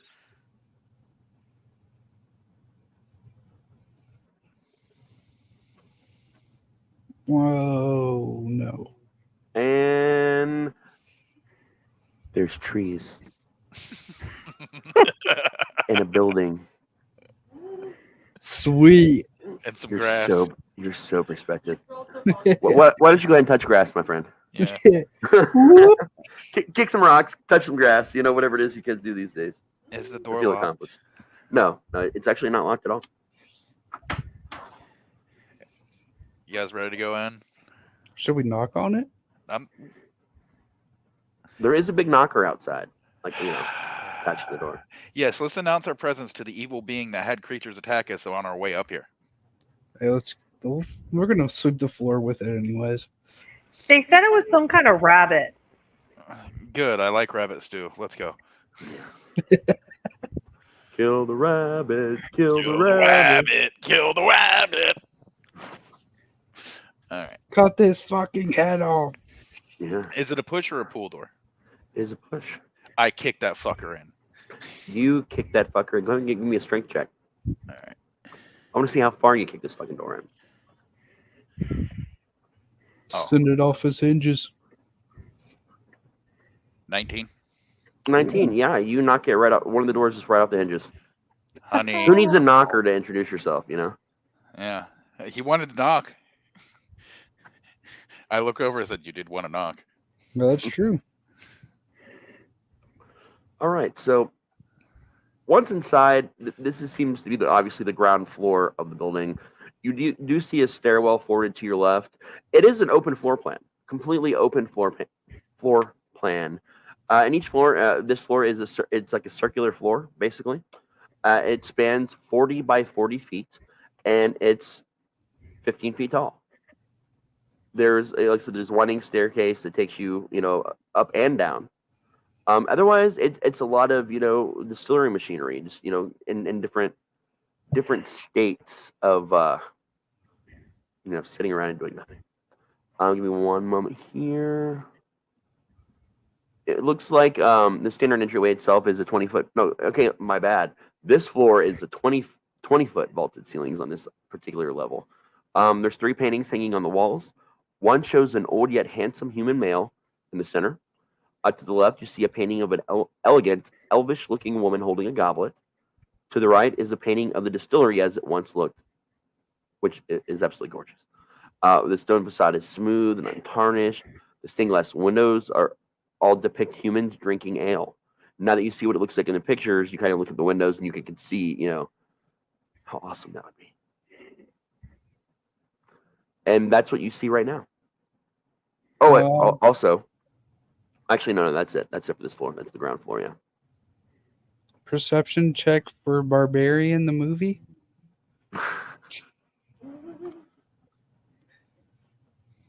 Huh? The movie Barbarian. It's a horror film. It's brilliant, and yeah, you should definitely check. Do your perceptions. Okay, hold on. 20. 11. 13. They just went into production officially, like actual filming of Spinal 2. Oh, wow. Calypso 15, Rodney 13. All right, the only person that really notices much, actually, Calypso and Reiko notice it. As you guys are kind of just like all looking around, like wandering around the floor and stuff, right about the same time, you guys notice the bewildered beast. No, you notice that the portrait of the elvish-looking woman holding the goblet, is slightly out of place. Oh, shit. This is definitely some Barbarian shit. The picture is out of place. I wonder why. I'm going to go fix it.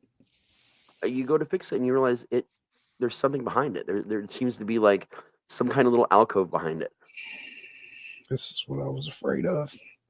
All right, I'm going to take the picture off the wall and see what's going on behind it. It's a little like shelf built into the wall, and in it is the actual goblet that she's holding in the painting. Oh, okay. It is a bronze goblet. Will this be useful to me, or can somebody else in the party use it better? You're not sure what it's there for. Yeah, you gotta identify it first. Yeah, I'm gonna pick it up. Okay, there. You have a bronze goblet. It seems like an absolutely normal bronze goblet. I'm gonna investigate it. On it is like an imprint from the actual distillery. That's it. Like the business. That's all it is. Is it glowing or anything? You would have to detect magic to know if it was magic, if that's what you're asking. Or someone would. What do I roll? It's a spell. Oh, it's a spell. It's just called detect magic. Yeah, I have it prepared, but I don't want to waste another spell slot right now. Wait a minute, detect magic not a cantrip? No, it is not a cantrip anymore. It's a first level. Yeah. Okay, I cast detect magic. Okay. It is not magic. But when you cast detect magic, you see a slight glow coming behind the portrait of the human male. Ah. I remove the portrait. And there appears to be a wand on a similar alcove behind it. Okay. And it is, Jenny can tell you, is very magic. I pick up the wand and hand it to the gnome that's probably on my shoulder. Still. I reach down and grab it, and words escape me. The thing where I look at it very closely to see what's going on. That would be spellcraft, I think. Arcana, not spellcraft. I'm sorry. Yep, Arcana. Arcana. I don't have. It's a knowledge. It's a spell. Oh no, it's a skill. Sorry. Okay. I don't know. Actually, no. It's just it's just a regular skill. Yeah, Arcana. it's a skill. Okay. Okay. So I just roll Arcana? Yep. Okay. 18? You've seen these before. This particular wand is a wand. Wait a minute. That's not what you thought it might be. At first, you thought it was a wand of darkness, but a wand of drunkenness? Interesting. Oh shit. You've never seen this before. You're not exactly sure what to make of it, but it is a wand of drunkenness. And if you had to gather from what you're seeing as you're kind of like moving your hands around and thinking something only you can see that you're doing right now, you're pretty sure using this on someone would make them feel drunk. Interesting. It gives them all the effects of being intoxicated without the hangover or actually, drinking alcohol. And it is fully charged. Interesting. Did you say there was another portrait? There's one of the distillery itself. I relay what I believe to my buddies.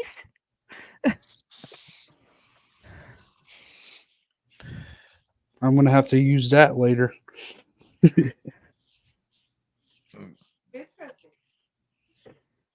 Very.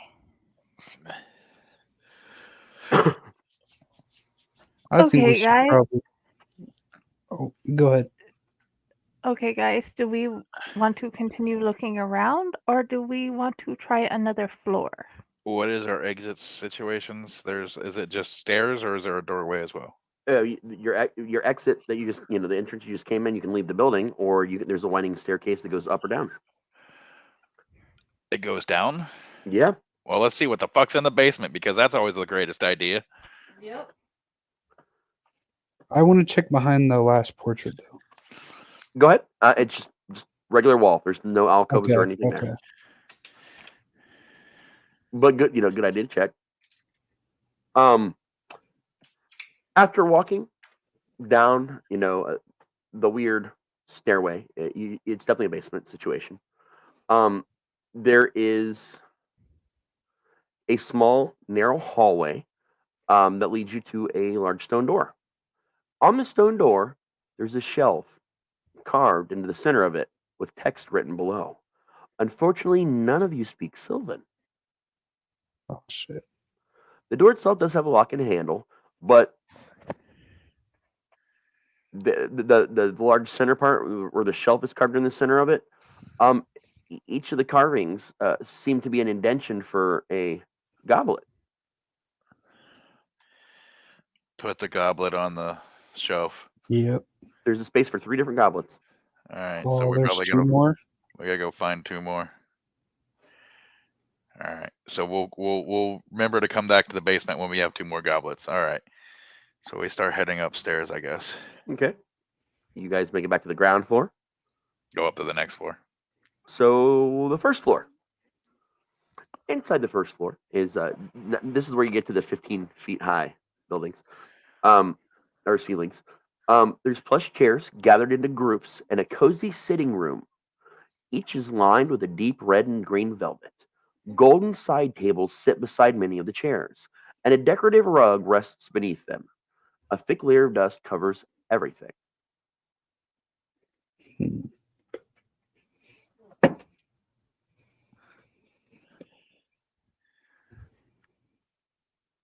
Is it just traditional walls, or are there bookcases? What's around the Nothing. chairs? Just stone walls. Okay. Huh. Anything on the tables? Nothing that you can see. Okay. Everything is just out in the open. There's no hint, like as far as like items go, there's no closets or things to look inside. It's just the chairs line like in different little like groupings. Okay. So there's like 4 different sitting areas in here. It's just like a break room basically. All right. Well, I guess anybody want to check around, or should we head up? Doesn't look like there's anything here. I think we should probably just go ahead and go on. Floor 2. All right, the second floor. A long, ornate table is set into the center of the room.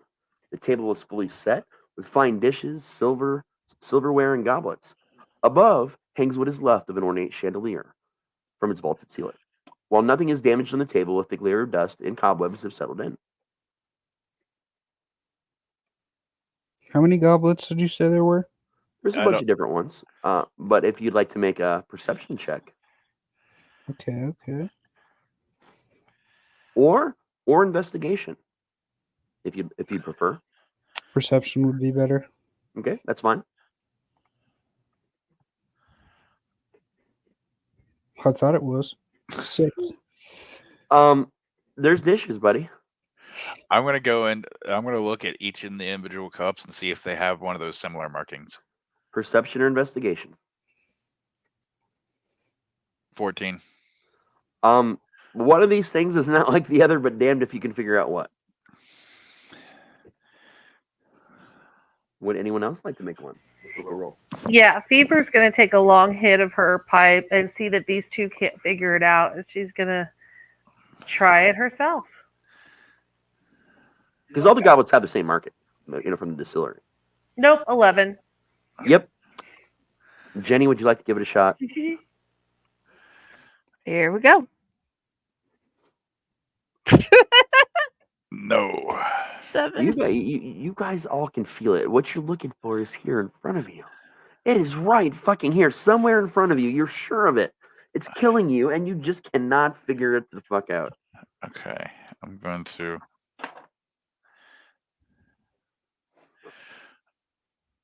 Another one?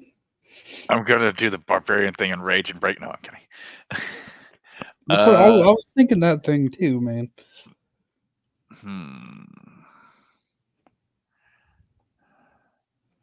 Now, there's something you can do with skills in D&D.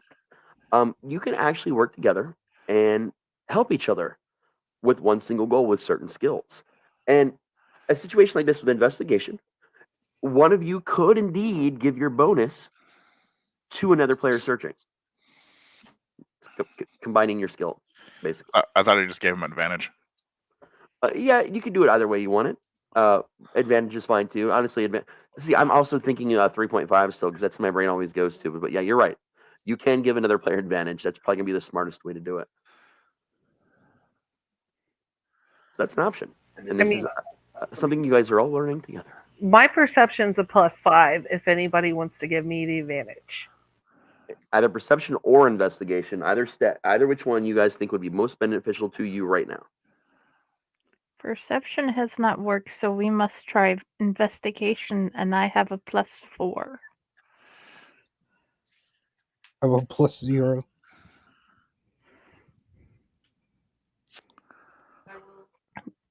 Does anybody have a bigger investigation than I do? I have a +3, so I could give you advantage. Okay.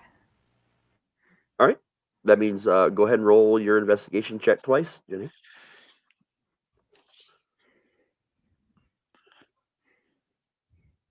Let's see if her. Oh, 24. not 20. You're like, oh my God. Yeah, I just need a little help. There it clearly is. It's different because other than your traditional, ironwork goblets and things like that, this one is gold. It is a gold goblet with the imprint on it, and it's exactly what you're looking for. 2 down, 1 to go. We got a bronze, we got a gold. I'm guessing the next one's going to be silver. Or copper. Or adamantite. I don't know. Let's go. Wait. Are those for the lockdown stairs, or can we just pick the lock? There's no, there's no real, there was a lock, but there's also a text you guys couldn't even read. So you're all just guessing, and it's very confusing to you right now. Rule of tower. If there is something where you put something in there in front of a door, you put something in the door. Or probably death traps go off.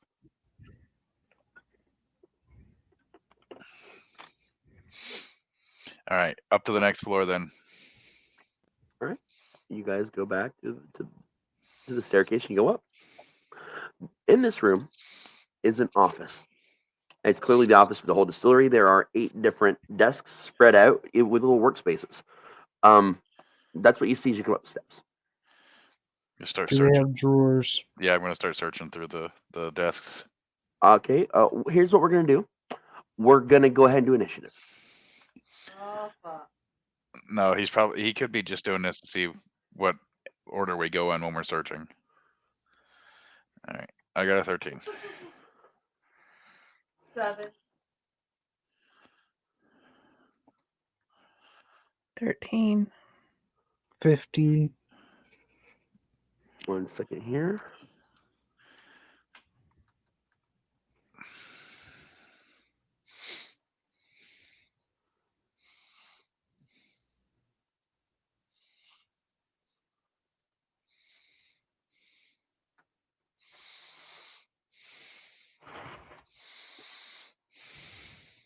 All right, as you guys start to go, Jayson gets to this first desk, and it turns into a mimic, which is why I had you guys roll initiative. Knew it. We must befriend and convince it to come to our home. Come home with us. Well, you go first, so I think unless the mimic goes before us. It does not. It goes last. All right. Come home with us. What skill do I use? Diplomacy, probably. Yeah, persuasion. Yeah. Yeah, it's either persuasion, deception, or intimidation would be. Yeah, diplomacy was, I think better, but he got wrapped into. Yeah, I got it. It got wrapped into one. They made all the skills very generic. Yeah. That's the only one of the only things I really don't like about 5e is how generic some of the shit is. But yeah, persuasion is probably what you're gonna want to use, unless you're trying to intimidate it or deceive it. I mean, they're both about the same bonuses, so. Well, but the intent behind it is different. Yes, very different. With persuading it, you're just trying to talk to it about how it should come with you guys. Hey, we got a friendly house that kills people. You could be next to it, maybe live inside of it. Y'all could be good friends. The House of Mimics. The Mimic House of Mimics. 14. Okay, its tongue's lolling around a little bit. It seems like it's listening. It's hearing, trying to hear you out. Jayson and Jenny, you guys are both next. It just depends on which one of you has the bigger dex score. 16 is my dex. Dex is 13. All right, so it is going to be Jayson. I tap on Giuseppe. I was like, hey, talk to this guy. Tell him all the greatness that is Riverdale. And are you like turning your back so it can? Yes. Okay, the mimics seem now locked in a conversation. They're both slobbering their tongues, just like you guys can't even begin to hope to ever understand. And They speak primordial, right? Yeah, they do speak primordial. Hold on. Do you have primordial? Yes, I do. All right. Well, you can understand them actually. So these guys, man, there's this village. The guy that's wearing me just totally saved my life and got me back into the world so I can see the world. And he makes me feel like a person, like I matter. And then there's Antonio. He's the biggest one of us I've ever seen. He's a whole house. And he loves it. They feed him. Listen, this is a good setup here. And I really think that if you would just, do you want to live in a fucking derelict distillery and see no one ever except the occasional meal? How long has it been since you ate? Yeah, like 8 years, man. I'm bored as fuck, if we're being honest. All right, so what's the downside? But how am I going to get there? I'm kind of a desk right now. Oh, don't worry about it, man. Listen, they got cool magic items. I think the one that's obsessed with fire has this big chest. I think maybe one of them has one of those bags of holding. We can figure this out. And he's just like, Did you give it the Beetlejuice voice? Yeah, he did. It's not quite this. Trust me, Beetlejuice has got more effort in it than this. I assure you. All right, man. So, if you guys can get me there, I'm game. We'll do this. And let's go. It sounds like fun. They're talking in primordial, people. You can't understand primordial. Yeah, I know, but I'm celebrating out of character. There's some nods, and You see Fever just like getting really excited. Giuseppe, you Jayson, in your brain, you hear, okay, he's willing to go, but how are we going to transport him there? All right, who's got the stuff of holdings? I think it was Dell. I have the cottage. No, Del had a Heward's hand haversack, which is Oh not yeah, the same as a bag of holding. you have the cottage, right? So why don't you just expand the cottage? We'll store it in the cottage, and then when we come back, we'll take it out of the cottage. So the that's cottage, you can open this. There's a big enough space here for you. Actually, no, there's not. You guys would destroy the tower if you tried to open it in here. Oh. But what you can do is carry the desk outside and open it. Yeah, we'll do that. Okay. So here's the thing with the cottage. What it does, let me bring it up so you guys know. It's the chest. Because this is really the cottage chest. So it is a 1 foot long chest that looks like a replica of a woodland cottage, and it's magically locked. So let me see.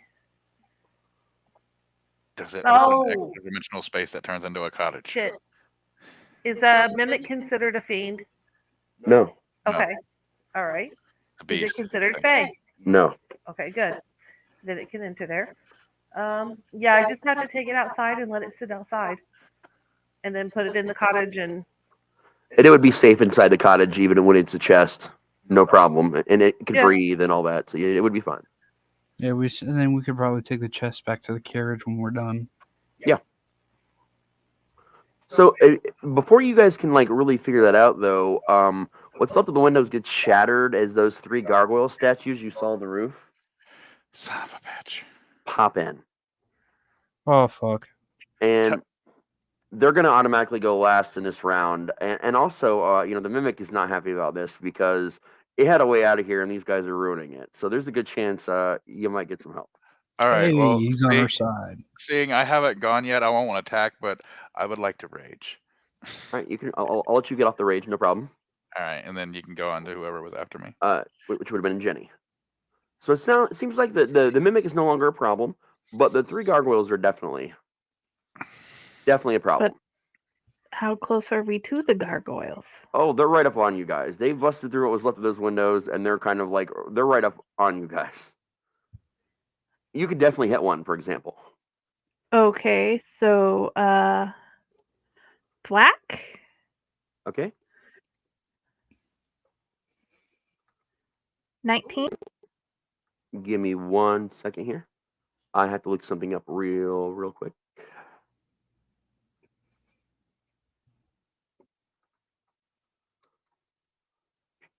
I try to make this quick as I can. Do we still get advantage since there's 4 of us? Or technically 5? Advantage is because you guys were all attacking the same one. Oh, okay. 2 or more people have to be attacking the same thing. That makes sense. Typically, yeah. And there's some things you can't get advantage on too, so that's the whole issue. All right, I got the gargoyles up, and it looks like you did hit gargoyle number 1. You actually landed a hit on a gargoyle. Holy cow. Yeah, so do that damage. That was a solid hit with that spoon, too. Okay. 3 damage to gargoyle. Any damage is damage, you know what I'm saying? 3. Hey, you actually scored a 4. Yes. Thwap. And that is going to put us at Michelle.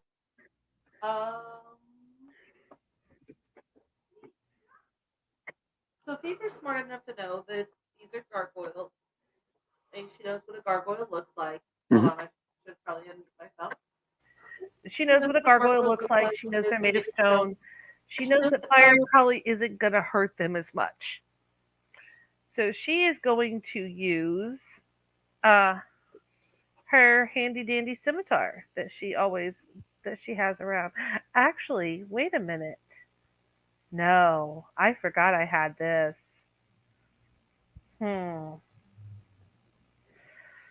Oh, do I want to play with this or not?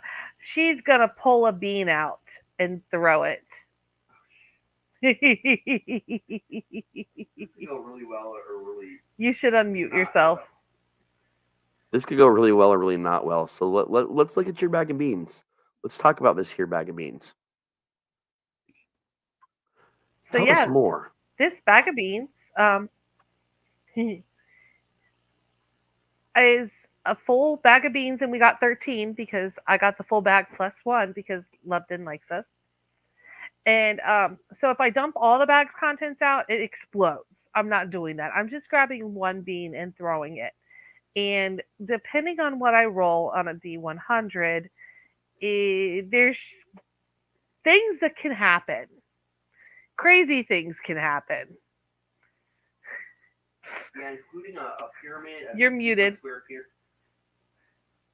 Including a 60-foot pyramid popping out, exploding out of the building with a mummy lord. So full of treasure, but still you'd have to fight a mummy lord. So lots of things can happen here. So go ahead. Uh-oh. And this is not a common sense situation because you've played with for long enough to not need a common sense ruling and know exactly what this does. So. This doesn't have. She doesn't. She never uses common sense even when she had the common sense rule. I know. That's true.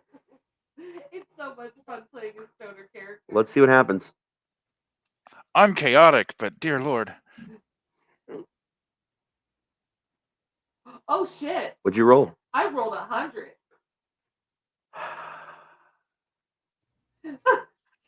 Oh no. So, a giant beanstalk comes into existence. And somehow the floor supports its weight because it's magic. But it tears through the gargoyles and kind of entwines them, and they no longer are a problem, sure. But now you've got a giant beanstalk that just grew through the top of the distillery up into the heavens somewhere, and you have no idea where the fuck it goes. Or anything. Let's jack this bitch up. I go up to the next floor. There is no next floor. This is the top floor of the distillery. Oh, this was the top floor. All right, I look around for the cup. Oh, there's no. I mean, you find nothing. Everything's destroyed here. You find nothing though. Like it seems like there was never a goblet of any kind up here. So that means you probably missed it somewhere. But this is something that you guys will inevitably have to deal with. It doesn't have to be right the second, but we can deal with it after let's deal with one thing at a time. Yeah. We'll deal with the distillery first, and then we can go climb the beanstalk. All right, we'll go back down to the chairs and the tables room because we really didn't. We just kind of skipped that one. All right. I have to count these as the gargoyles as encounters. So you guys didn't quite fight them, but they do count for encounter experience if nothing else. No. You're welcome. I don't know if you want to say you're welcome to everybody yet because you don't know where the fuck that goes. That could be really bad. Yeah, as a fucking storm giant scaling down the stalk because it's pissed because its home got invaded. More likely to be a cloud giant, but yeah. Cloud or storm. Hey, I still speak giant though. You do, which could very much come into handy for you at this point. Well, it also says it could be a different plane of existence as well. It might not be a giant wherever I choose. castle or different plane of existence. So all right, so I'm going to start thoroughly searching the table and chairs room. You don't even have to be thorough because once you guys get to that floor, the gold and the bronze goblets glow a little bit, and suddenly a silver goblet appears on the table nearest you when you walk down. Oh, okay. Apparently, you had to have both of those goblets for this goblet to magically appear. Okay, so we grab it and go back to the basement. Back to the basement. You're at the basement with that thing you can't read, and the the thing in the middle of the door. Mm-hmm. And there's of course a lock and a handle. All right, we'll place bronze, silver, gold cups. In that order, bronze, silver, gold? Yes. Nothing happens. Gold, silver, bronze? Nothing happens. Silver, bronze, gold? And click, click, click. Everything goes into place. It now seems as if the goblets are stuck in place, which, you open the door. Keep them as souvenirs, but yeah. The door unlocks itself and opens. Oh, okay. The door opens. And the lock and the handle disappears because apparently they were illusions. I look back to the Goliath and I said, like I said, always collect and put them in. As the door opens, the basement itself has no light. Players without dark vision will need a source of light to see from this point forward. Do I have dark vision? Do I? I probably don't. Some of you might have dark vision. Yes, 60 feet. Yes, 60 feet. So 2 of you at least have dark vision, but that doesn't mean everybody does. So you need a light source.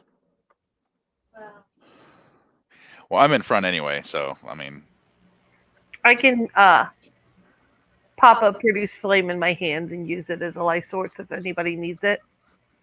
Yeah, I'm gonna need that. Okay. Please. There are also spells like light. There are some cantrips, I think, that do light as well. I think light is a cantrip. Yeah, that's what I was thinking it was. So because we're still learning and preparing spells and stuff, I'm just going to say that the 2 of you can do a light cantrip. Just to make things for this, session a little easier while we're learning things together. Or they can use torches, because that's in the adventuring kits. That as well. You guys do also have torches. So it's up to you. Well, I have dark vision up to 60 feet. Yeah, I'm walking down. What, Jenny? I have dark vision. Oh, you do have dark. Oh, that's right. You're a gnome. So only the Goliath is the only one that can't see. All right, I'll pull the torch out. Okay, Goliath has got a torch. You guys are good. Everyone can see enough now. Now you see another set of winding stairs. Presumably going downwards. Oh, we start going down. I will carefully make my way down and check the stairs for like traps and shit. Okay, I'll let you know if there's a reason for you to make a roll since you are actively telling me you're paying attention. Okay. And that is important, people. Always let a DM know if you're actively like paying attention when you're going somewhere because it could fuck you. At the bottom, about 50 stairs down. I'm sorry, Jenny. I am trying to figure out what's in front of us as we go down as well. Okay, not a problem. Michelle needs to take a quick break, a small short break. Does anybody else need to take like a quick bathroom break or anything? Because we're probably in the end stretch of our session. Please. All right. I can run ads again because why not? I'll handle them this time. So we're going to take a quick 2-minute break, ladies and gentlemen, and watch our lovely ads again because they're worth watching more than once. Nature calls. Indeed. Play them in a different order this time for fun. Greetings and shabibans. We are the Retro Reductibus Cephala Podcast, a long-form bi-weekly show that celebrates all the things that made growing up awesome. Well, that sounds good, but I don't know what all those words mean. I think what Parasite Steve's trying to say is that on Retro Redoctopus, we explore a range of retro goodness, from toys, video games, and movies, to cartoons, and even snacks and school lunches. Oh. And we do it all with a positive spin, a slew of killer guests, and some very adult language. And you know what else is cool? No. This crazy show is part of the Dorking Podcast Network with new episodes every Tentacle Tuesday. What's that? And if waiting 2 weeks for a new episode gives you a sad, know that we drop bonus episodes all the time, like the off-format Crow's Nest and an interview series we call The Brig. You can listen to Retro Redoctopus on Apple Podcasts, Spotify, Stitcher, or any app that's cool enough to carry the only show that celebrates all the things that make growing up awesome.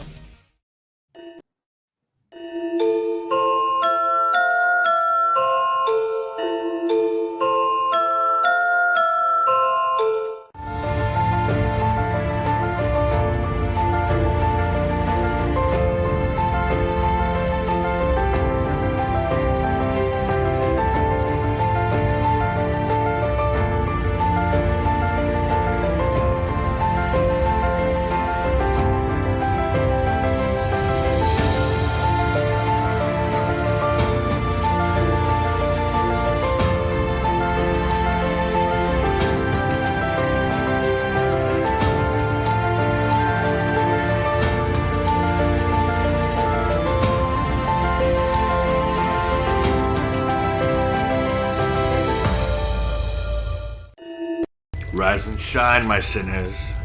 When Father Evil starts his day, he gets a little deadly. Deadly Grounds coffee has the richest, smoothest flavor you'll find anywhere. It's sinfully delicious. Once you go deadly, you never go back. Order yours at getdeadly.com. Coffee's so good, it's scary.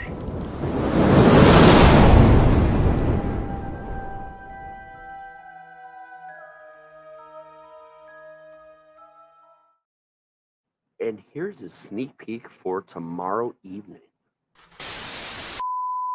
There's a secret sound hidden deep within the center of the earth. Until you listen closely enough, you can hear it.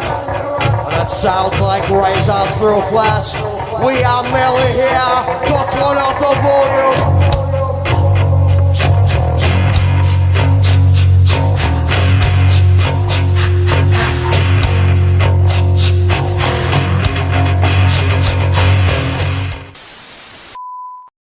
We definitely have Chainer's Haunted Secrets coming up tomorrow, only our second episode. I'm very excited about that. We've been having a lot of fun with that show, man. I can't wait. Yeah. So I know I'm still waiting for Michelle to return from the other world, meaning up the stairs.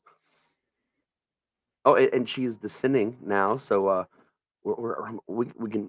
She can hear me, so we can go ahead and get back started again. She can hear me where she's at. So you guys go down exactly 50 steps. Oh, are we waiting for Jayson and Matt still? Yeah. We might still be actually waiting for both of them. I'm here.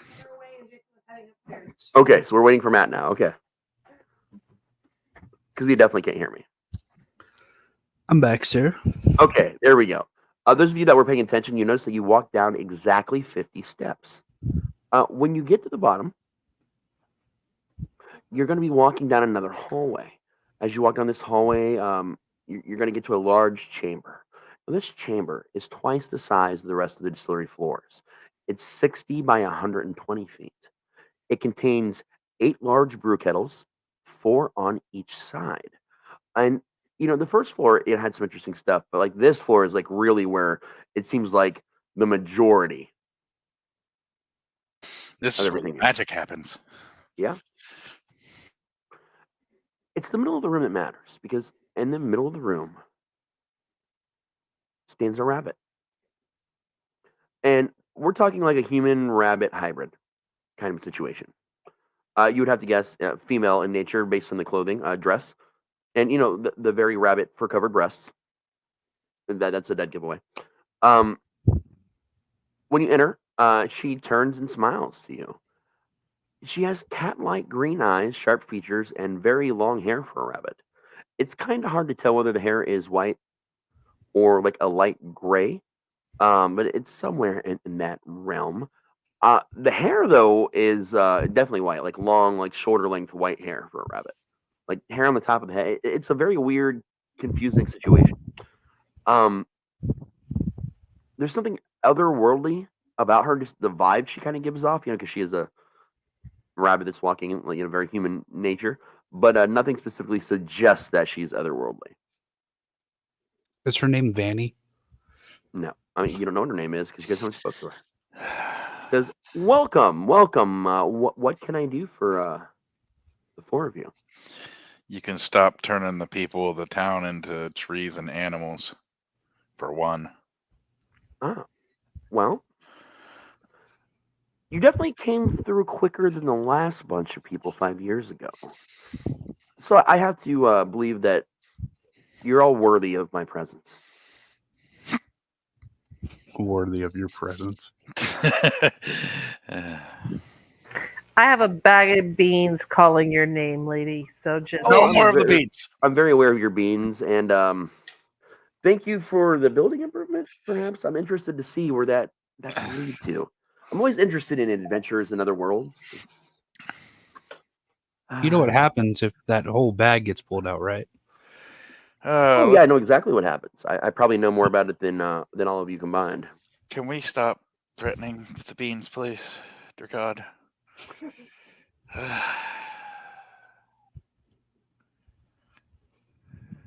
Gnome, please. Gnome friend, please shine some wisdom on this situation. Because I really don't want to get mad again. Start to get Hello. tired. Hello, lovely lady. Whoa. I was wondering why you are turning the village into animals of many types. It's amusing.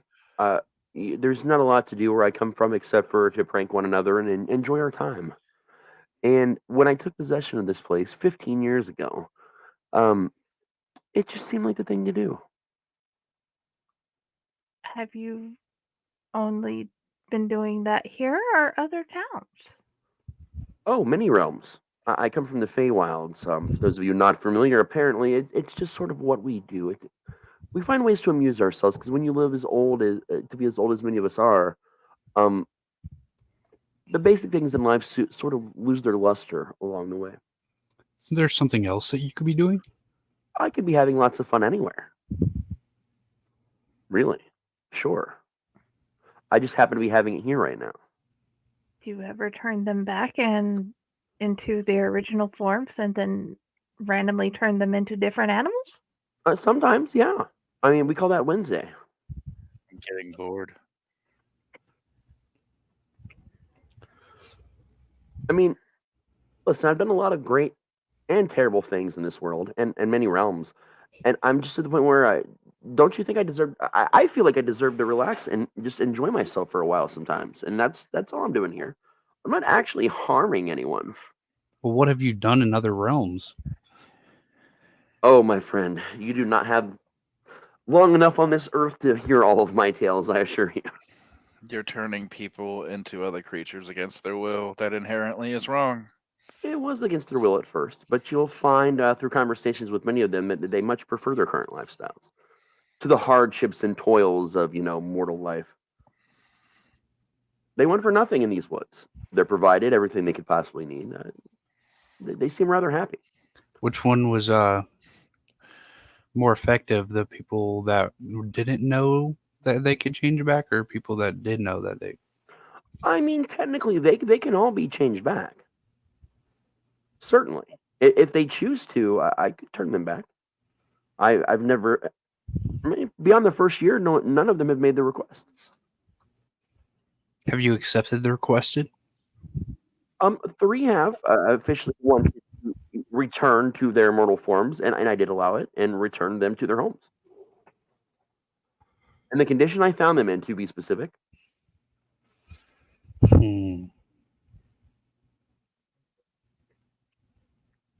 So they can ask in the form they are in, and you say beyond the first year, so you make them wait a year, or No, right when they ask. Within the first year, 3 of them had made the request, and I, graciously returned them to their forms.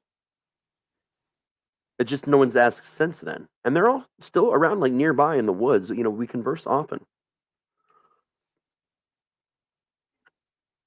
And I thought they might be lonely, and we began the festival once again this year to find them some friends and expand the forest and our family. Is there any way that I can talk to the group without the bunny knowing? How big? Out of character. How big was the city that we went through before? I mean, it's the town that Mothhawk's in. The original. It's like a small starter town. Yeah, it's a starter town. Okay.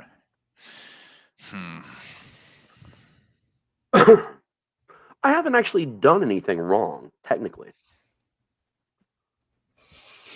It began as just a simple prank of turning people into animals, and they chose to follow me, and those that made the request, I returned, and those that were happy, I gave them a home.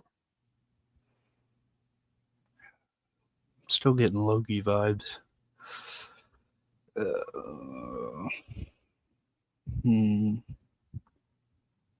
So I would extend the same option to any of you. If you would like to become an animal of your choosing and join our harem, you're more than welcome to. I'm not going to force it on you or force anything on you today. I'm good, but thanks. You have made it here, so I feel like, if you should choose to, I will oblige. Could you even turn... No, because we want our mimic friend. But would it still be a mimic if it was an animal? No, don't mess with the mimics. Leave the mimics alone. No. I myself tend to leave the mimics as they are. As you should. I would not gain myself to change the foundation of a mimic, because what they are is very magical to this world. They are noble creatures, and they need to be left alone. Indeed. I would agree. Yeah. was a hypothetical question. Got a deal for you. Sure, I'm always interested in deals. We own a town. Okay. And it seems the people around here have issues with being turned into animals, the townsfolk. So how about we invite you to our town? You could set up shop and do your mystical show, and then we'll feed you people occasionally to add to your family. Because we already have a house mimic that we feed criminals to. Give me a moment to think. Let me convene my council. And she reaches up, and she just kind of snaps her fingers 3 times, and a small woodland portal opens. And you see ochre jellies start to come up out of the all the big brewery, pots. And she goes, "No, not now. They might be friends. Calm down." And the ochre jellies just kind of slurp their way back into their pots. She's like, "Sorry, that's my security measures in case someone would, come to try and attack us." So you see some lovely animals, and I want to give you guys. I got a picture here. Let me grab this picture here really quickly, because it's a fun picture, and I feel like no peeking. I already saw it. I'm surprised. Give me a second. I have to save the image. I'm surprised she didn't have a problem me patting her on the head in the chat. One moment. These are my friends, the woodland critters. And I'm uploading a picture to show you guys who the woodland critters are. Just give me a moment. It takes me a moment. I gotta upload it. The woodland critters. Oh, fuck. With people like Barry the Bear. These are dear friends of mine for a long time, ever since. I slowly put my sword back in its sheath. This is a South Park reference for those of you that don't know South Park, the Woodland Critter Christmas episode. Beaver just pulls out her pipe and just starts smoking it and offering it to all the woodland critters. My dear friends, these kind people have offered us to move the distillery and have a real home where we don't have people barging in all the time and trying to attack us.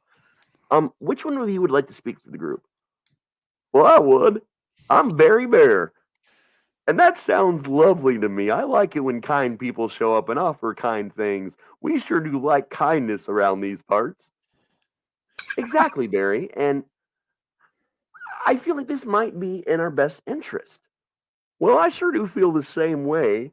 Why don't you get out of that ridiculous costume and we can have a serious conversation? You're right. I believe I'll do that. And a zipper appears on the bunny, and it's unzipped. And elven in nature. It turns out it was just a woman in a costume. And she's like, pardon me for the appearance. I like to feel closer to my friends sometimes. And I could change myself magically, but that gets exhausting, changing back and forth from a rabbit. And so most you're people, furry. She looks at her. No, I have regular skin. Never mind. To be honest, I fucking hate rabbits. And it just seems like this kind of year, people are really into rabbits, and people tend to trust rabbits, although, rabbits are known to be liars and deceivers in these parts. But I feel like I can trust you guys by showing you who I am. And all my friends here, that's right. And, Barry's my oldest friend. We've been together for a long time. We've been in many planes of existence before. And I think we're ready to accept this. I can move the whole distillery once we've all stepped outside with just a snap of my fingers. But we're gonna have a problem with this beanstalk because it's gonna come to, and I don't know where it goes. What I was about to ask. What about the beanstalk? Will it stay here? Will it go with you? Oh no, the beanstalk. I can't even remove that if I try. Not even with all my magic can I remove the beanstalk. All right. Well, we'll put that on our to-do list because we got to go back to town anyway and feed Antonio. Yeah.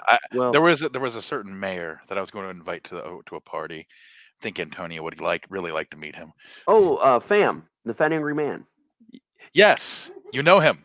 Yes, we know him quite a bit. He is often stood out in front of the gate and kicked the lock and thrown rocks at things, and he himself has probably busted some of our windows. We're not big fans of Fam. Well, we're going to invite him to a party to meet Antonio. Antonio's the house mimic, by the way. Oh, fantastic! I know. I absolutely love the mimics. We have a lovely one upstairs. Yeah, The he's desk. already agreed to move. We spoke with him already. Oh, fantastic, fantastic! And with a little bit of help, we might even be able to get this old distillery running again. Yeah, that's right. It would be great to have alcohol around here. Exactly, Barry. And all right, woodland creatures, assemble. Let's get this place ready to move. All right, I'm on it. And the woodland critters go through the portal. They disappear, and see if we can all just step outside. We go backtrack. Blah blah blah. Step outside. Start stepping outside. And it's like a poltergeist moment where like all the woodland critters are outside. You guys are all just standing here staring at it. Like suddenly you're at the gates, and you don't remember walking the 10 minutes, but you're at the gate. And in the distance, the distillery just gets smaller and smaller, and just poofs out of existence. And she turns to you. She opens a portal. The woodland creatures go through it. She already knows. Word's gotten around, so she already knows exactly where your village is, as she explains to you. And when you guys get there, the distillery will be there, and the woodland critters are going to just start giving it a good scrub down and cleaning the place up.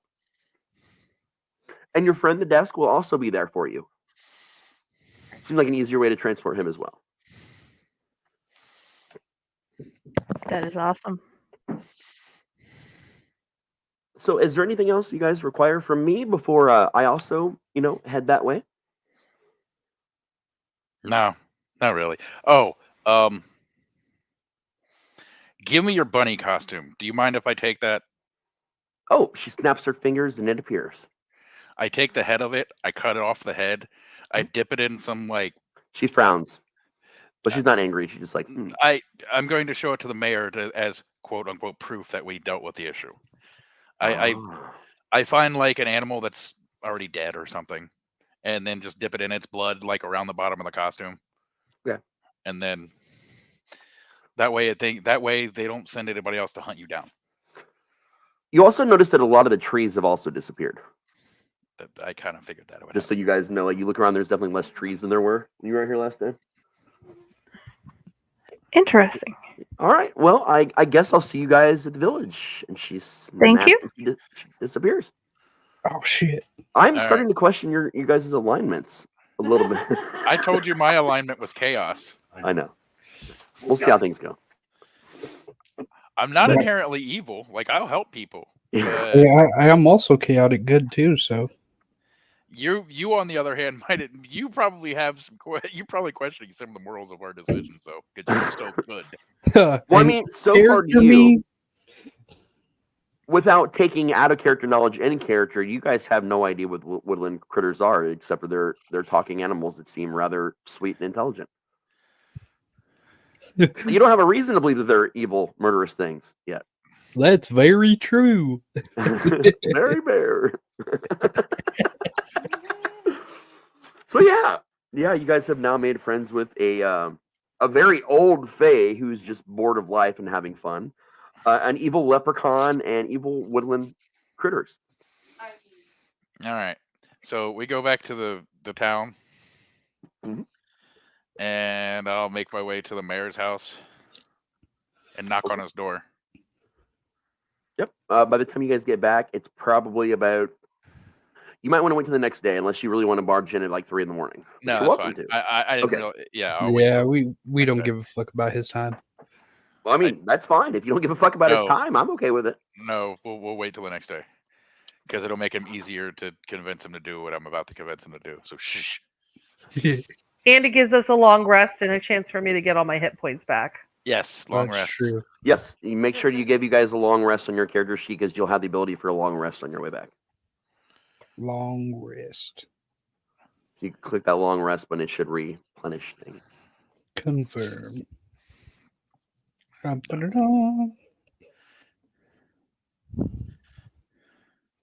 You have completed your long rest.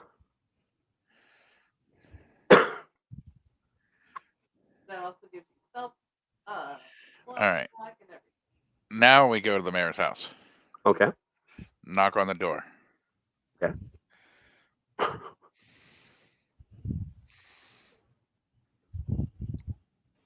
Someone answers it. A servant of some kind with a towel over his hand. Yes, how can I help you? I'm here to speak with Mayor Pham. Yes, Mayor Pham. Well, he is currently not here right now. He's preparing for the festival. Well, we could tell him that there's not going to be a festival. So where is he? Oh, well, he left 20 minutes ago to head down to the tavern to begin the festivities. Oh, okay. We'll head that way. Okay, and it's the Vulgar Unicorn, sir. Okay. In case you're new. Well, he's never met you, so he doesn't know. Yeah. Thank you, sir.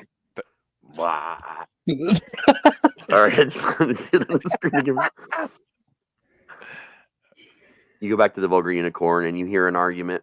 As soon as you step in, well, it's mostly fat, angry man shouting things at Mafak with him just sitting there and pretending to care and rolling his eyes on occasion. I thud the rabbit head in the middle between Mafak and the mayor.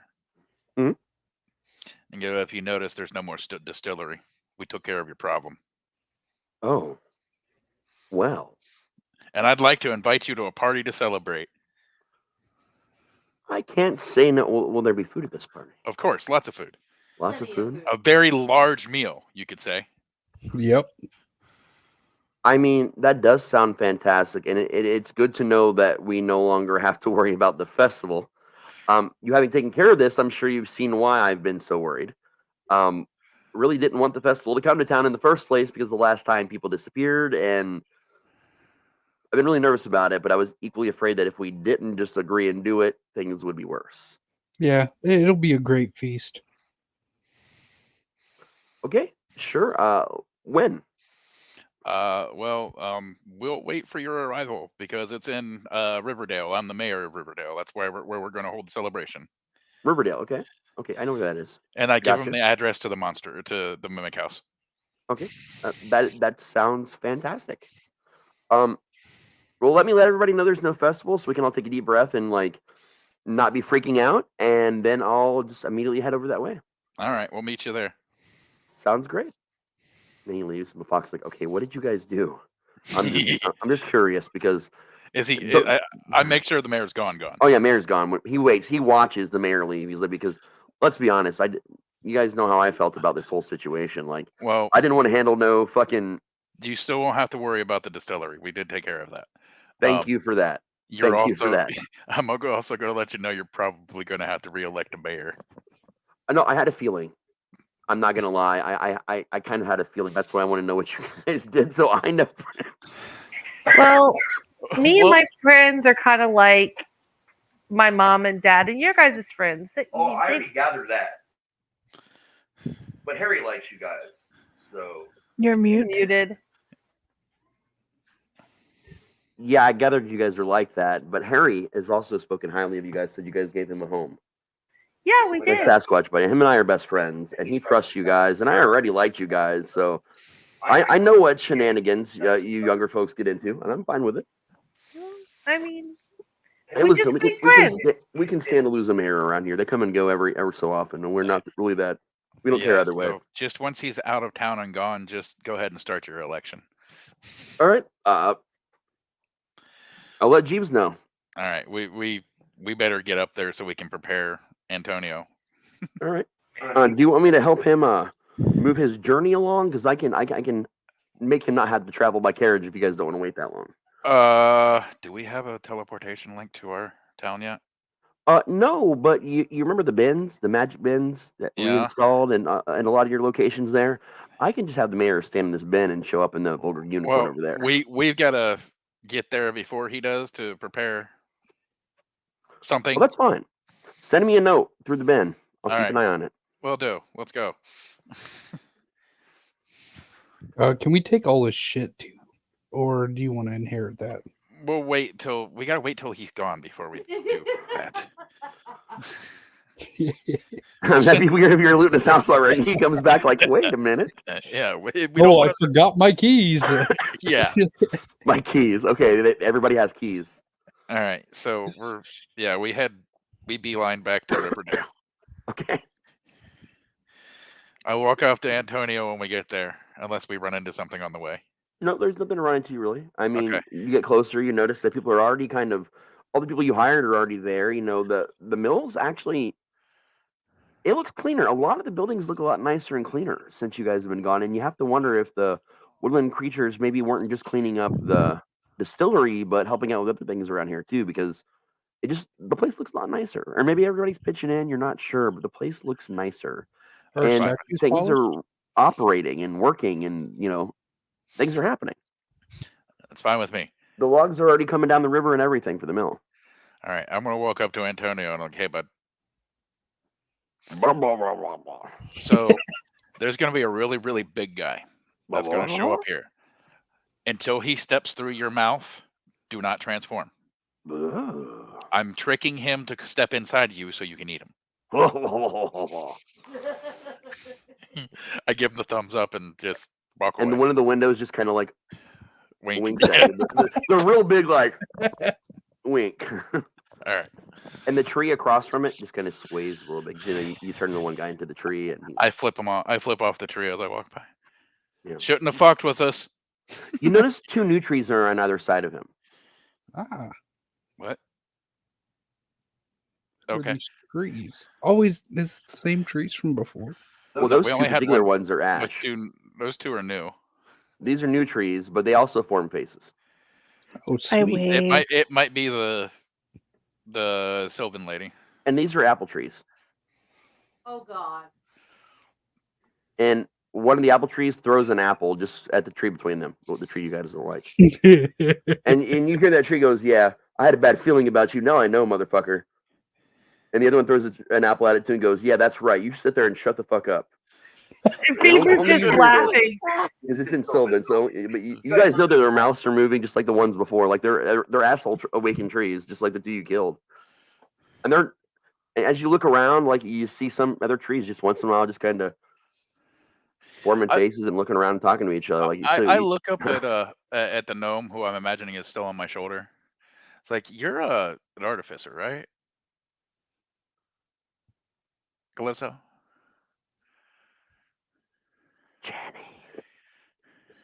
Sorry. Yes. So you can I got distracted by the whole kid thing. So you can make could you make like some kind of translator that we could put over the town so we could understand what the fuck everything that we're hiring is saying? I could. Just like when we have some figure out downtime, obviously. Raz will tell you how to do downtime stuff. Yeah. We can. It's something we can work on. Yeah. Yes, please teach me. I apologize. You're fine. All right. So I have them send the note over to Mafak. All right. He shows up in the Vulgar Unicorn in your village. I go, well, the mayor fam, pleasure. I'm putting the charm on and everything, Oh, hi. Yeah, I'm glad to be here. I'll follow you wherever you need me to go. All right. Well, our home's over here. It's where we're going to have the feast. Follow me. And I lead him over to Antonio. All right. I open the door. It's like, after you, sir.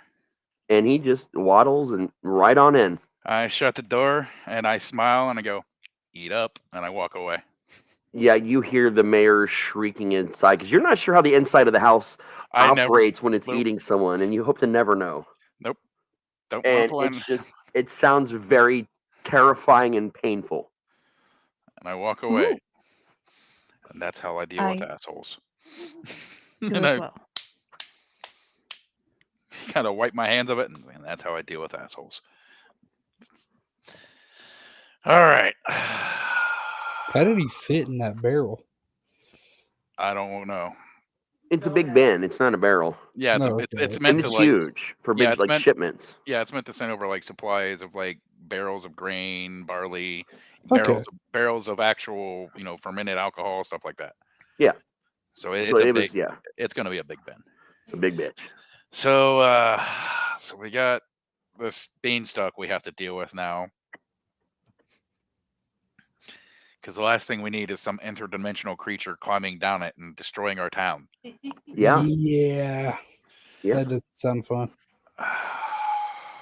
I mean, we make friends all the time. Why can't this be a friend of ours too? I always assume enemy unless they're willing to negotiate. That's why I talk first. But if they attack, then I just smash them until they don't move anymore.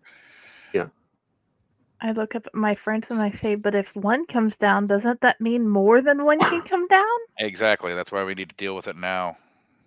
All right. Does anybody need to stop at any stores and replenish anything, potions, etc., before we go? That should be all right. You guys did want to go back to the mayor's home before you move forward with things. Oh, yeah. Just as a reminder. Can we just use the teleporter? The fat ass can fit in it. Couldn't all of us? Even if it's like one at a time. I walk over. I walk over to our vulgar unicorn manager, and I was like, "Could we use the teleporter to get back to whatever the main city name was? Blah blah blah. Insert name here. I forget what the starter town is. Decadia. Decadia. Yeah, of course. You guys can all 4 of you jump in there and just teleport yourself over there. It's not a problem. We do this all the time for a lot of our branches. All right, right on. Anywhere there's a vulgar unicorn, you can do this with. Sweet. All right. And it's the same with the magic shop too. We all get in and teleport over to. Yep, you guys are just magically in the back room of the vulgar unicorn, but as you guys are technically franchise owners. Yeah. So you're allowed to be back there, and it doesn't matter. Bad things would happen if you weren't, by the way. Hope you never find out. But yeah, you guys just pop out of the teleporter, and it's just in a room by itself, and there's only one door out of it. And when you leave the room, you're in like the back office area. It's like a half back office, half like break room. Yeah, basically. Yeah. Okay, so I walk out the front, and I look at Mafak because I'm guessing he's still there, seeing we haven't been gone that long. Yeah, he's behind the bar, and then from there, there's another door that leads you into the actual place. It's like, you guys elect a new mayor? Because the old one's not coming back. Well, I mean, they're not going to elect it that quickly because they deliberate. It's going to take a week or two, but it is known that elections are going to be ran. All right, where was Fam? Fam, did he live in the mansion? Oh yeah. Whoever gets elected lives there. Okay. Well, we're repossessing his possessions. We'll see. I should warn you that a lot of the possessions there aren't his and are locked to the house. Like most of the artwork is there, but we're just going mainly for like clothing, gear, things like that. I would check his personal bedroom and the vault that's hidden. It should the trigger for it should be let's see, whoever's the mayor in their room has a big picture portrait of themselves in their room. The portrait changes. Swing that out and hit the lever. It should activate a staircase that goes under, which is like the private vault of the person that lives in the room. Sweet. It's pretty easy. So we head over to the mayor's house. All right. You guys go there. I mean, the door, if you knock on the door, Jeeves opens the same guy as before. He's like, "Oh, yes. I was told that you would be here to gather the previous mayor's belongings." Wow. They know us too well. And good job, by the way. I absolutely could not stand that very large angry man. Oh shit, he knows. Okay. Oh well. Word travels quickly to those in the know here. I just nod and head upstairs. You let you go on in. You don't care. All right. We'll start searching the room first. Yeah. The room, and he's got a closet. His size clothes, I mean, really nice, expensive shit you guys could probably sell and get good money out of. Like, I'm talking like 3 giant wardrobes full of fancy fucking clothes. All right. What we'll do is fit me. Do what? Do you think it would fit my giant ass? It's for fat people, not giant people. Yeah, that's the thing. If you remember, he wasn't that tall. Like, he was maybe like 5'6", 5'7". Yeah. Like, so the amount of fabric there because of his weight would help a little bit, but it still wouldn't. Yeah, it will not properly fit any of you. Either that, or we could donate it to our if we have a tailor shop or the beginning of the tailor shop, and they could break it down to more materials. Yeah. You don't have a tailor shop right now.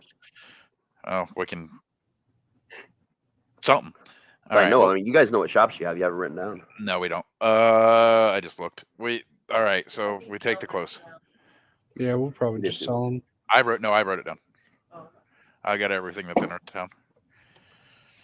All right, so But yeah, yeah, it's all like just lots of clothes and like there's jewelry as well. There's like a jewelry case as well next to those three things. A big jewelry case. There's rings, necklaces. Again, nothing magic. And I'm going to say to you the tech magic use. There's no magic in here, but it's just very again gorgeous jewelry and finery. Worth lots of money. all right. Well, that's all going into the something. Yeah, that's fine. Yeah, there's a jeweler in town, isn't there? Oh yeah, Sure. Well, we have pawn shops too, where we can sell stuff. pawn shops. Sweet. That's what I call them. No, there is actually a pawn shop. Yeah. In Decatur. You guys have never been there, but there is a pawn shop. Is it All right. Richie's? It's not, but it could be if you want it to be. All right, so we're gonna open the paint. We're gonna move the painting and pull the lever. Yep, it's like a button. That's it. Just a button. Big red All right. button. We push the big red button. And you hear the ground rumbles a little bit, and like right in the far right corner, back right corner of the room, a staircase opens just as it was described. Okay, I'm gonna go downstairs.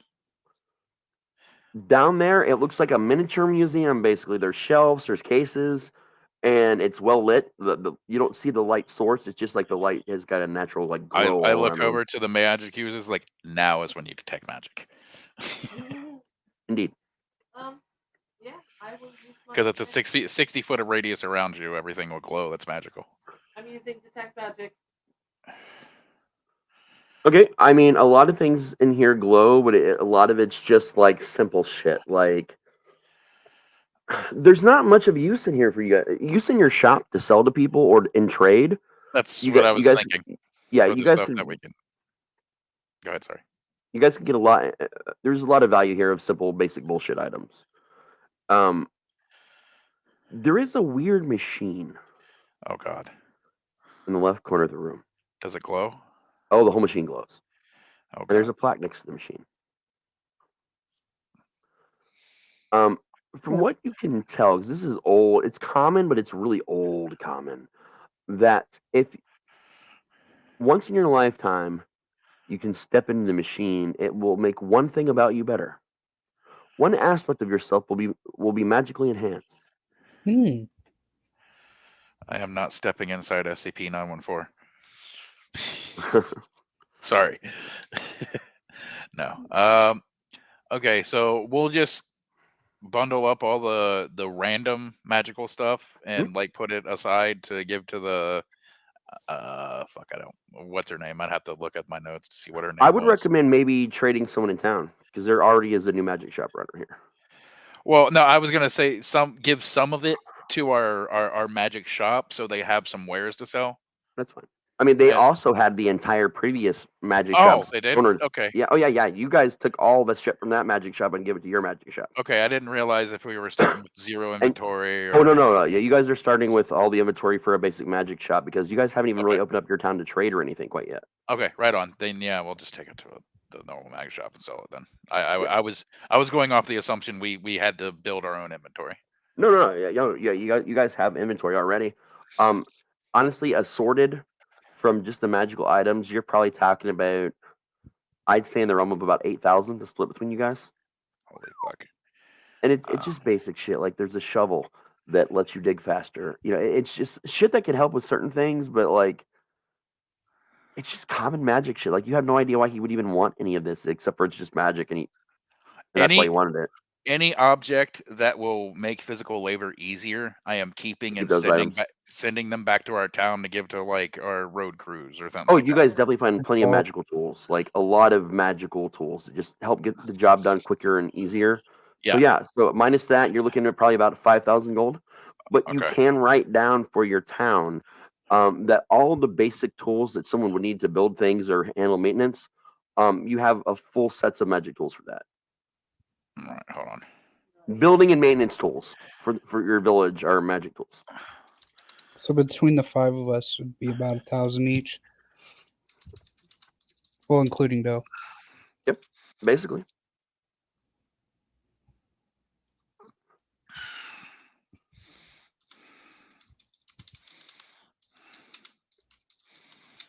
And that machine that would be hard to move. I don't know if you guys could move it. Well, I mean, we could always each step in and make us better by something if we just want to use it. Do a one-time use. All right, who wants to guinea pig it? I'll be the guinea pig. All right, we'll have Reiko step in first. Okay. And push the button. You hear a voice in your head. Are you ready? Yeah. What part of you would you like to be better?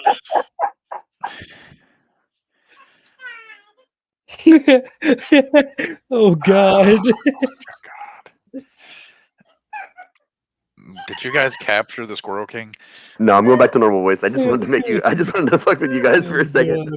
No, I was just teasing you. But what part of yourself would you like to be better?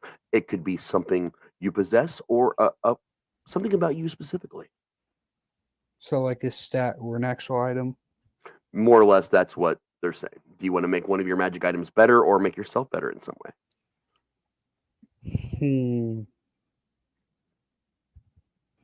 My stats are actually pretty good, so I don't think I want to improve my stats. I think I want to upgrade my Warhammer. That is a little bit out of my ability. It seems as if it was already recently enhanced. Let's see. Let me analyze you a little more thoroughly here. And you feel like a little bit of a warmth, even below your armor, and so like it's like something is like, but it's not like painful or bothersome. It's just you can tell it's really kind of like going over you and checking you out. Now, if you're interested in enhancing your items, I see three things I might be able to help you with. I could possibly make your armor a little nicer. I could make your shield nicer. I could even turn your rope into a rope of climbing.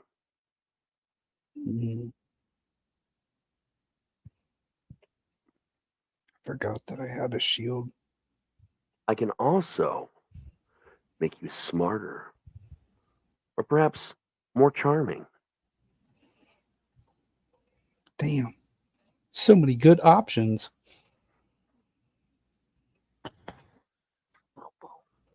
Probably armor. Armor, let's see. That is some rather nice. Oh, that is adamantine plate.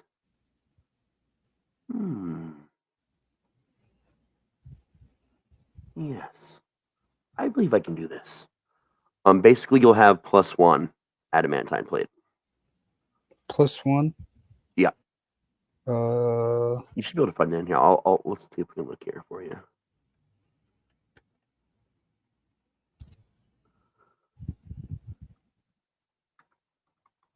I'm trying to figure out how to. Can you give an adamantine plate +1? All I see is just the plate. And go to customize. Hold on a minute. Huh. Oh, you know what? You can't because it's already magic. Wait, no, it's not. Give me a moment. This is odd.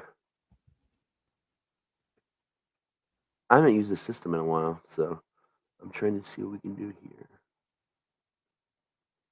Armor. How do you...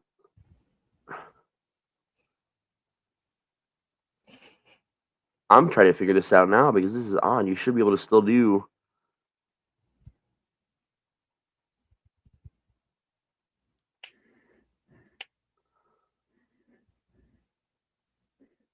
Okay, I don't see any pluses. All I see is the step up. Like the armor of acid resistance, stuff like that. Yeah, you're right. You're right. So yeah, I guess we can't do that with the armor. I forgot they changed a lot of stuff for 5e. I'm still again going off old school shit. The weapons you can do pluses with, but it seems as if so it would be your shield or your rope, probably. I'll do the shield just because it helps with my armor class. All right, yeah, shield +1. That's in there for sure. I saw that.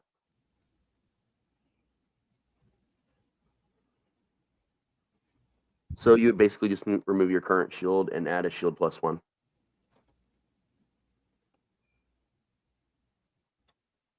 Yeah, I forgot they did that with the armor. That there's no places to armor anymore. It's you can get it to shields and to weapons, but completely forgot about that. Wah, wah.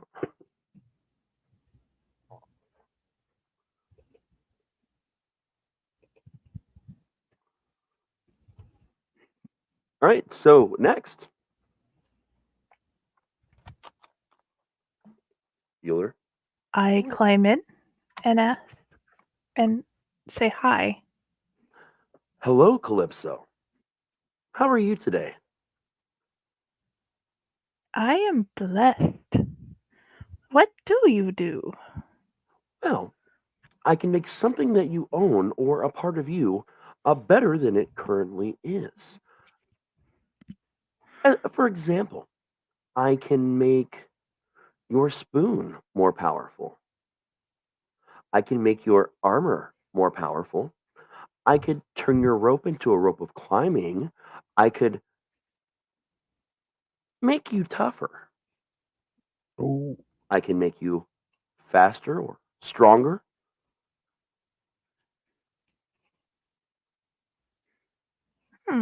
Stronger? I can do that. So it's limited, like a stats of a certain height it can't do. Like anything like that's like a 16 or higher, it can't make better. But you have something that's a 9, which is your strength, and it can indeed make you stronger by moving that to a 10 instead of a 9. Okay. Which would also remove your negatives when you try and hit people with your spoon.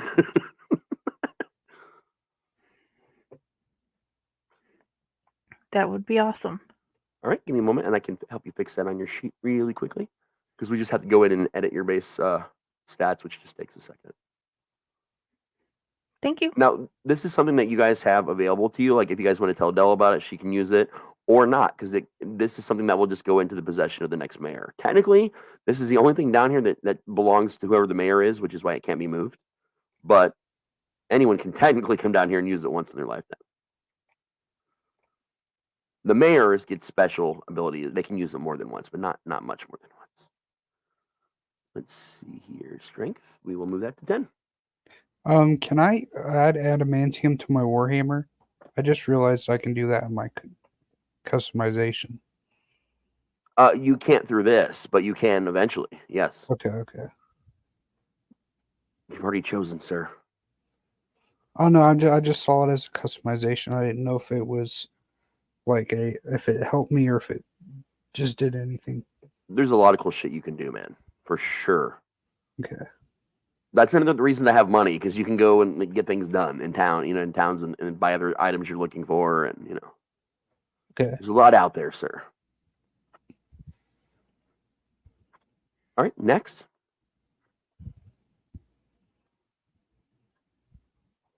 I'll go.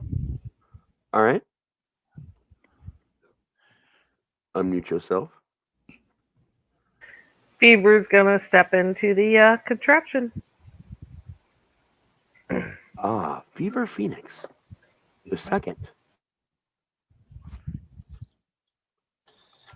Yeah, so what do you do? Well, I can make something you possess or some aspect of yourself better than it is. Would you like some examples?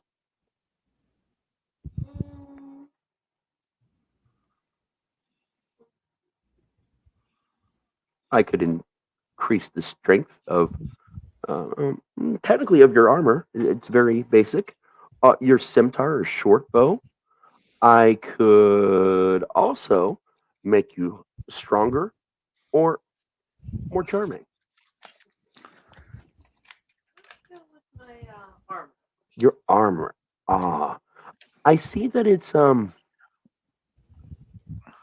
very lovely armor, very lovely leather armor, and based on who and what you are, I'm going to assume that we want to keep something similar, something light and not metal, for example.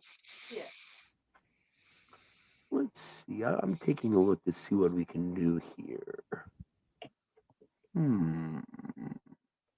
What can we do with leather? Well, give me a second, 'cause I'm also looking.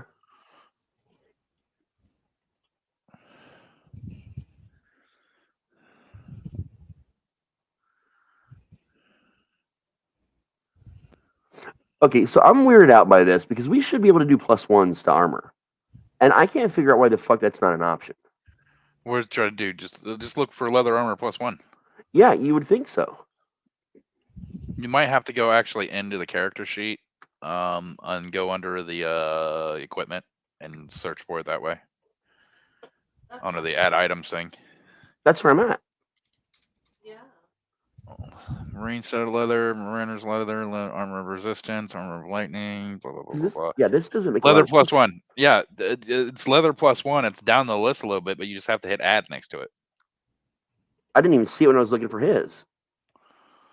What were you? Let me see if I can find it under mine. Adamantite. Yeah, there's a load more. Well, I know there's load more. I'm not dumb. That's not what the issue was because I went all the way down. I couldn't find it. Okay, now I see it. Okay. So yeah, I might let you go back on that one because that was my fault, Matt. If we can find the adamantine. It's the adamantite is it doesn't give you the magic, and you might be able to add a +1 to it. Let me see. I'll just add it to my character sheet real quick. I'll remove it when I'm done. And current inventory. Combat warding. Let me go back to my sheet and see if I can edit it. So if you just remove your leather and give yourself leather +1. Okay. Customize. Cost override, weight override.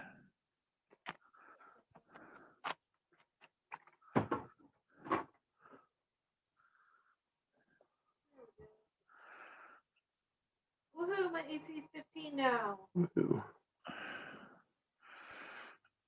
Because this should be easy to do. Like, yeah.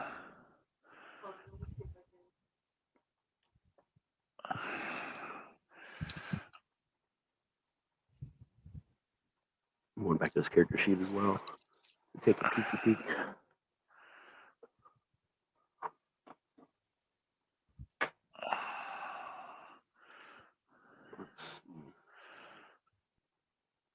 Yeah, I don't see a way to do it. That's weird.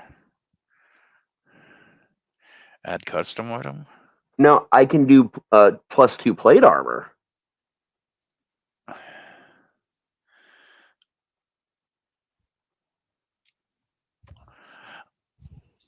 It doesn't. Well, you can give him the give him the +2 plate armor, and then under customize, because it gives him immunity to criticals, right?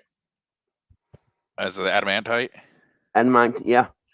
You can just under your defenses, you can add a custom defense. You can just immune. Let me see if critical hits are here. So it's up to you, Matt. Either you can keep your shield as a magic shield, or we can boost your plate. And since I couldn't figure it out, it's up to you, man. I need to check the plate because I'm just trying to go for what will give me the most armor class. It's gonna be the same. Yeah.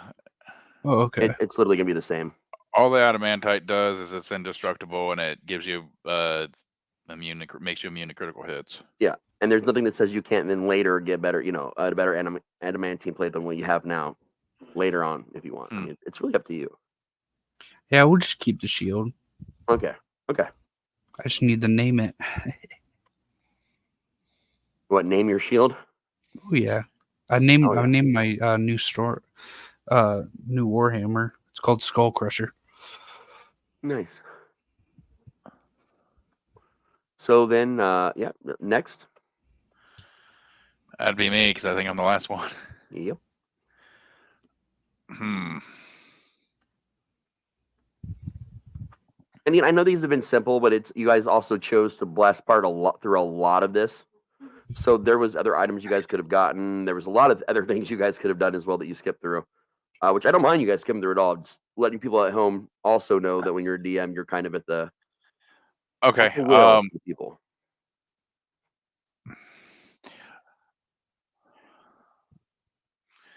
Stats really don't need to go up. Can you make me Can you grant abilities? It would depend on the ability. A The ability, feat, Rodney. basically. Out of character, a feat. Okay, it would depend. I had the feat. Where did where the fuck did that go? Feats. Manage feats. It would be Fey touched. The feat. Fey touched it. I see it. Yeah. I don't understand why you would want this. Honestly, the Misty Step. It's like a once a day short term teleportation, which would be great under like a boss fight where he's out of reach for me. It could grant you the ability to cast Misty Step once a day if you'd like, but not the feat, because it would be a stat and an ability, and that's beyond its ability to do more than one thing. Oh, okay. But it could grant you the ability to use Misty Step once per encounter, or once per rest. I'm trying to do add something I can just click on and add to my sheet without. What about Okay. Great Weapon Master? Just make me better with my if you score a crit with basically when you score a critical hit with a melee weapon, reduce creature to 0. It basically gives me cleave, lets me make another melee attack, or I can choose to take a -5 to add +10 to damage. -5 to hit to add +10 to damage with it if I'm using a great weapon, which is Yeah, 'cause they don't even have cleave anymore. Yeah, no, they don't. Yeah, that's reasonable. All right. Yeah, it could grant that reasonably. I will add that to my sheet then. Because that's not very OP unless you're getting a crit, which crits don't happen all the time. So no, yeah, because the only thing that it does is if I choose to take -5, it'll add 10 to my damage. Yeah, -5 to attack. Yeah, you're fine. Yeah, it can grant you that. All right, so that's what I'll take then. Because bringing up a stat right now, all that would none of them. Well, I mean my charisma, which whatever. I'm a barbarian. I don't need that. Okay. I got shit for charisma, and I still convinced that mimic. Well, you got it listening. It was the other. Hey, that's all it took, man. Yeah, but you rolled well though. You rolled decently on it. Yeah. All right, so we're gonna do our after, like what we always do, because we're gonna stop it here. Okay. We're just gonna say that you guys got these things and made it back to your village. Unless was there anything anyone else wanted to do before they got back to the village, or I mean, other things we can handle, and what you were doing in the meantime in the beginning of the next session. Oh, I gotta add 2. How much was it? 1,000 gold. Yeah, everybody got 1,000, and I'm gonna toss it on Doll's sheet for her since you guys said you were gonna split it with her.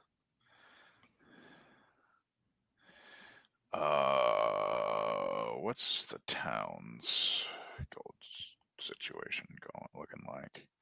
Yeah, I might. It's got 510 gold. That's good. Okay.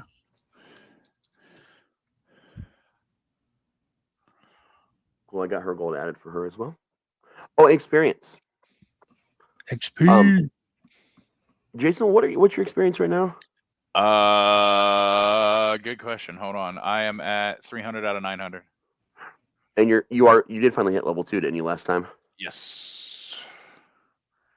You said you're 300? Yeah.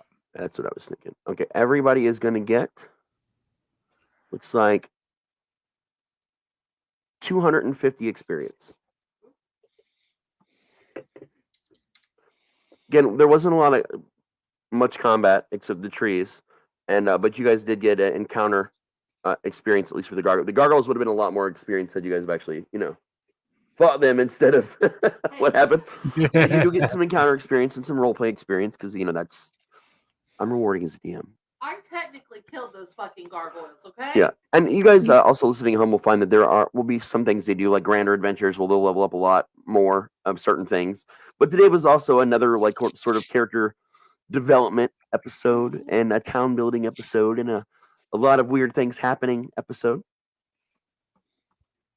But there will be actual downtime between this session and the next session, because I'm going to assume now that you guys have got some things handled, you're going to be doing some things in your town. So when we start the next time, we'll actually do downtime before we start any adventures going forward. because that was the last one shot I had for you for this month, because it was the Easter one and you didn't one episode. So we'll start, working on more like actual like story building for specifically the adventure. We got a beanstalk to inspect. You do, and I'm going to be doing some work for that in the meantime as well, because you've already told me that's what you're tackling next. So What was the name of that? Tackling? What was the name of that fey creature, so I can add it to the town notes? You don't know because you didn't ask and it didn't tell you. Unknown. So the next major holiday after this is 420. Oh, don't you worry. And Don't that's you worry. technically like the next, because you'll have Jayson's next week and then the week after. So like halfway through April, we'll have your next show. Oh yeah, don't worry. There will be 420. Will we get to see Tally? You might see Tally, but you'll definitely see the squirrel kid. And it's funny because when she laughs in the background, you can hear it as in that voice, and that just makes it funnier. That's what makes me laugh more is hearing my high pitched laugh. So we're gonna do our after hours campfire or after adventure campfire, where we just talk about things we like, things we'd like to see get better, etc. So Jenny, we're gonna start with you. You weren't as active in this one because I kept missing. You did miss. You did do some missing. But you removed your negative. Yes, I appreciate that. And I appreciate the thing not like being completely SCP. My favorite part was the bunny/fae being willing to join us, but that also involves so many outcomes that could happen as we move forward. It could. Just wait till Christmas. Oh fuck! You got the woodland critters now, and we're gonna have to do a woodland critter Christmas episode. We need Goldberg. But see, the woodland critters are our friends now, so they're not going to try to hurt us. They're going to help us. You'll want to help the woodland critters summon Satan. Oh shit! I can hear Matt laugh from down here. I know. So, what do you think? Are there things that we can all work on as players or DM? Feedback on there?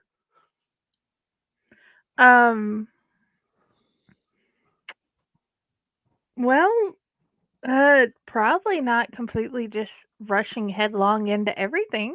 Okay, that's more of a player advice. That being the first thought. We could have that not being like the first thought we do. Yeah. When we move forward, that would be my suggestion. Because, most other games, I would assume, higher stats and other items could be found, or helpful friends could be made. True. So, yeah. So less rushing is your advice.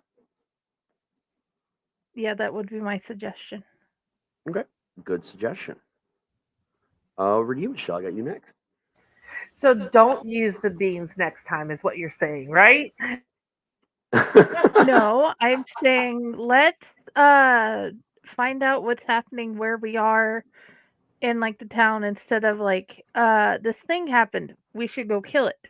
Let's gather more information before we decide to go kill things.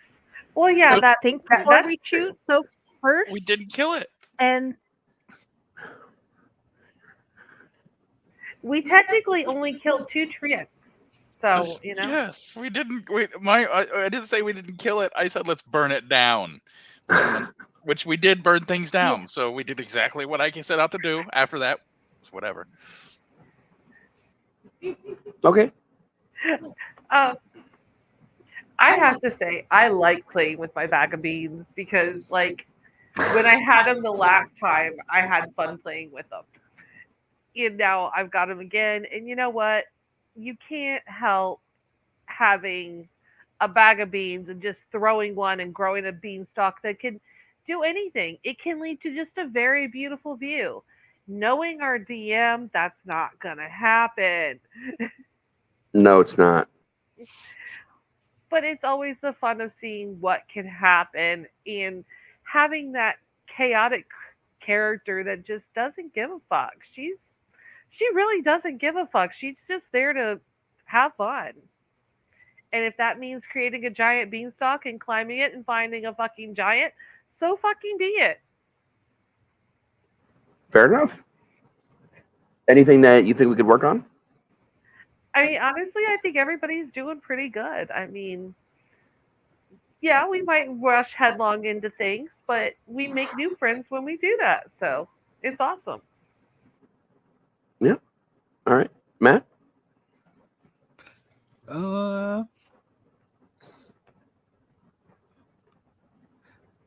My favorite thing was probably whenever you caught me off guard with the squirrel voice again. That was probably my favorite part. And another one was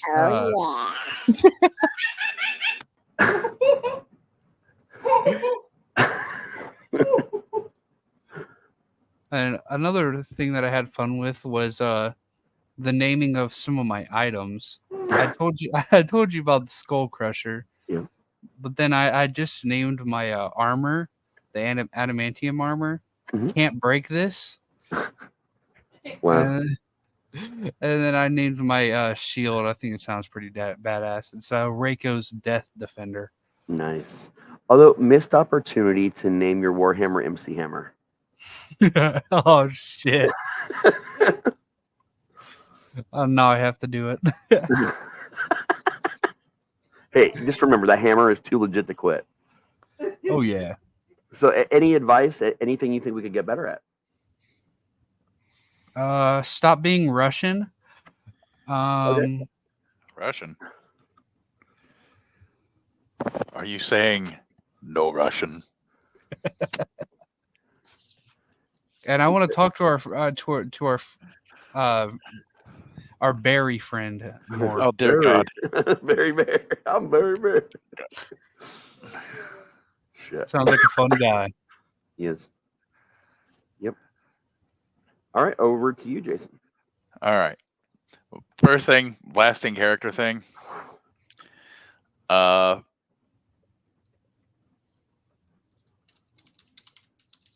on, I had something.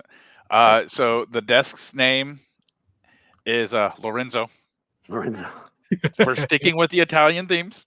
Okay. He is going to be in my office. He is going to be my trapdoor.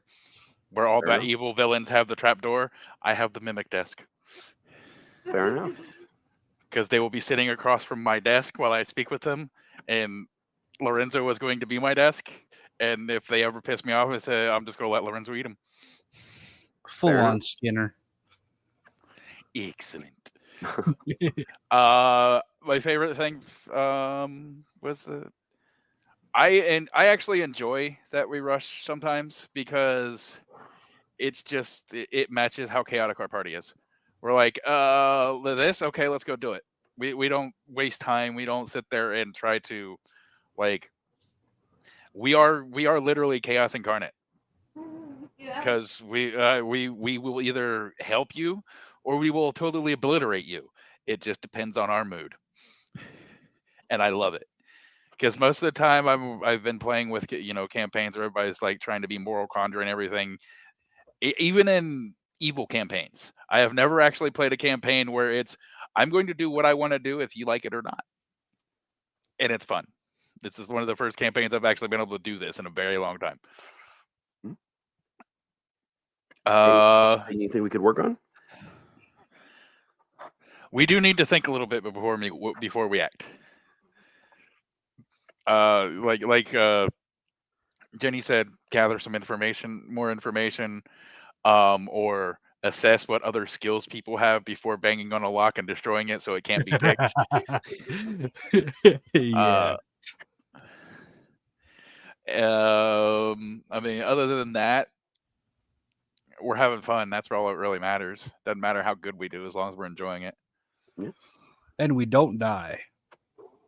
Even if we die, as long as we had fun doing it. Because you can always just make another character. Yeah. That's true. Yeah, that's true. I mean, I did almost die, so My favorite part was getting to introduce woodland critters. I'm not gonna lie. So she lied to you guys through the fucking teeth, and not a single goddamn one of you guys thought to like I knew it. I don't care. check and like she lied to you guys about so much absolute shit, and it was funny because everybody's like, yeah, okay, okay, and now you guys have a distillery which can produce amazing alcohol, not Mafox alcohol, but a very different ale that is magical, and you'll that'll be problems for you guys on down the road. So you've created a lot of problems for yourself that you don't know about yet, which is going to be fun for me. But that could also potentially be turned in your favor depending on how you use it. I knew it But the was woodland Loki. critters, yeah, it's not Loki. She really is a fae. Like what she looked like when she took the rabbit costume off, is what she actually looks like. So you got to actually meet her, but she's a bullshitter, man. Like she's a deceiver fae. Like she's it's gonna be fun. It's DM. Speaking of being a bullshitter, seeing my my background as con artist, can I get inspiration for conning the fuck out of that mayor to going into the house to get eaten? We'll see, because it wasn't very hard. You just said food, and he was like, "Okay, I'm there."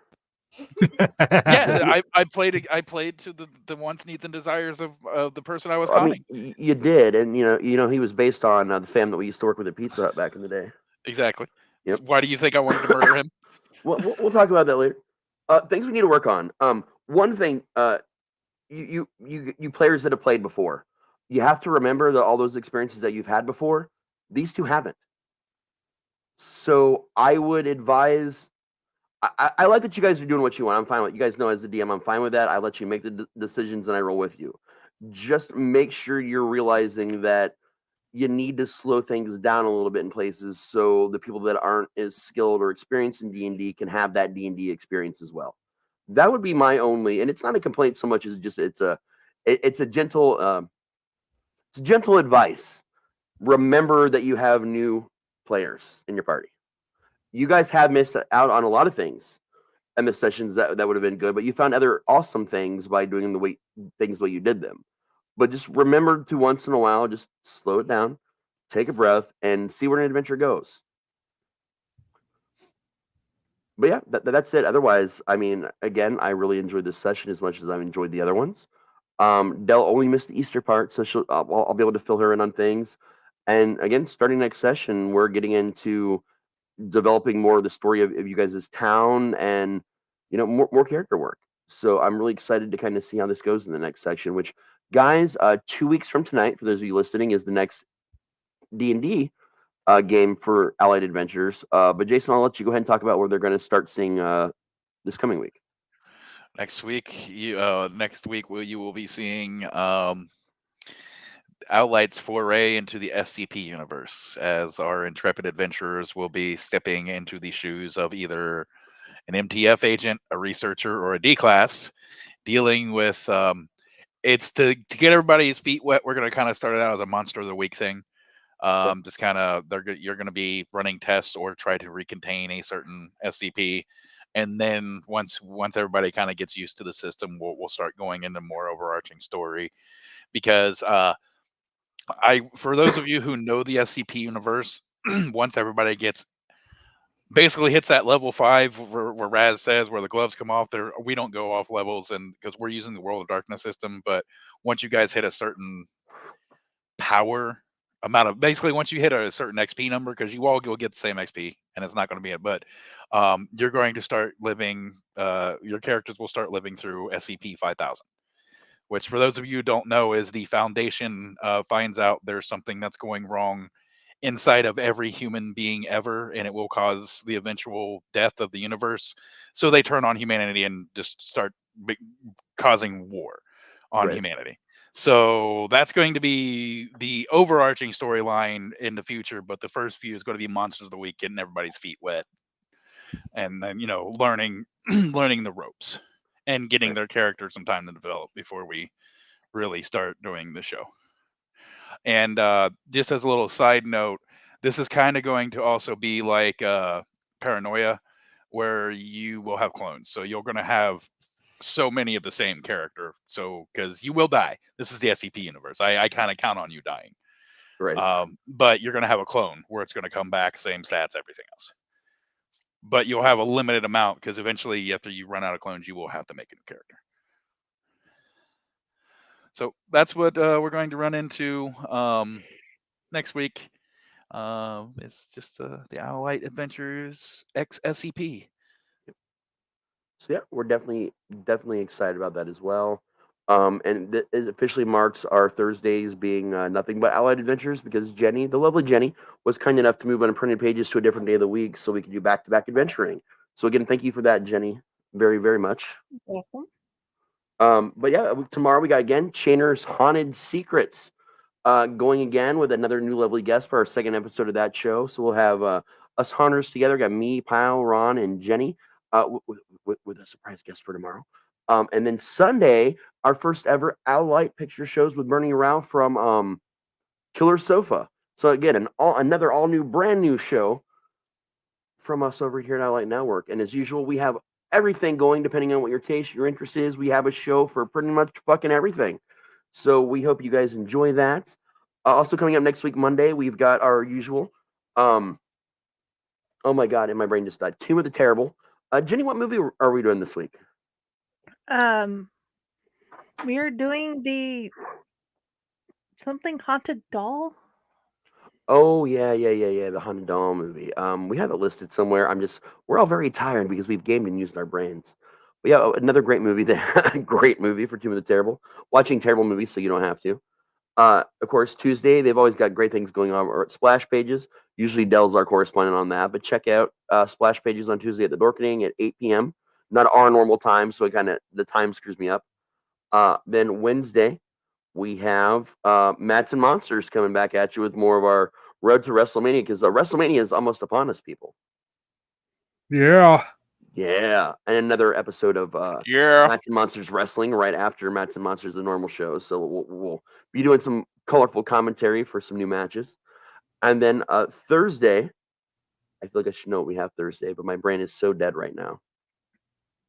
I mean, obviously, Allight Adventures. Yeah, thank you. Oh my god, we were just talking about it. I'm that tired. I'm not kidding. And so that's that's a big slate coming up for you guys for all next week. So, we'll see you guys on any of our shows and come to all of them, damn it. And be sure to keep an eye on Twitch. Yep, keep an eye on Twitch because we're doing more South Park gaming over there this week. Hopefully I can get Matt to actually come down and play some wrestling so we can do more of the story mode for WWE 2K24. We haven't done that in a while. So keep an eye over there, and we will be launching full scale the Allight gaming side of things on Twitch very, very soon, like within the next week or two, probably, with an all new look over there and all new everything. And remember to like and subscribe everything we do, especially Twitch. We need to get to that 50 subs, guy, like 50 subscribers, like bad. We're at 23. We need 27 more people immediately. So make it happen. Tell your family, friends, the guy that washes your car, whoever. Just tell people. Otherwise, our journey, or rather our adventure this evening, has come to an end. So kindly see your way out and fuck off. And don't forget to neuter your friends. Spay and neuter your friends.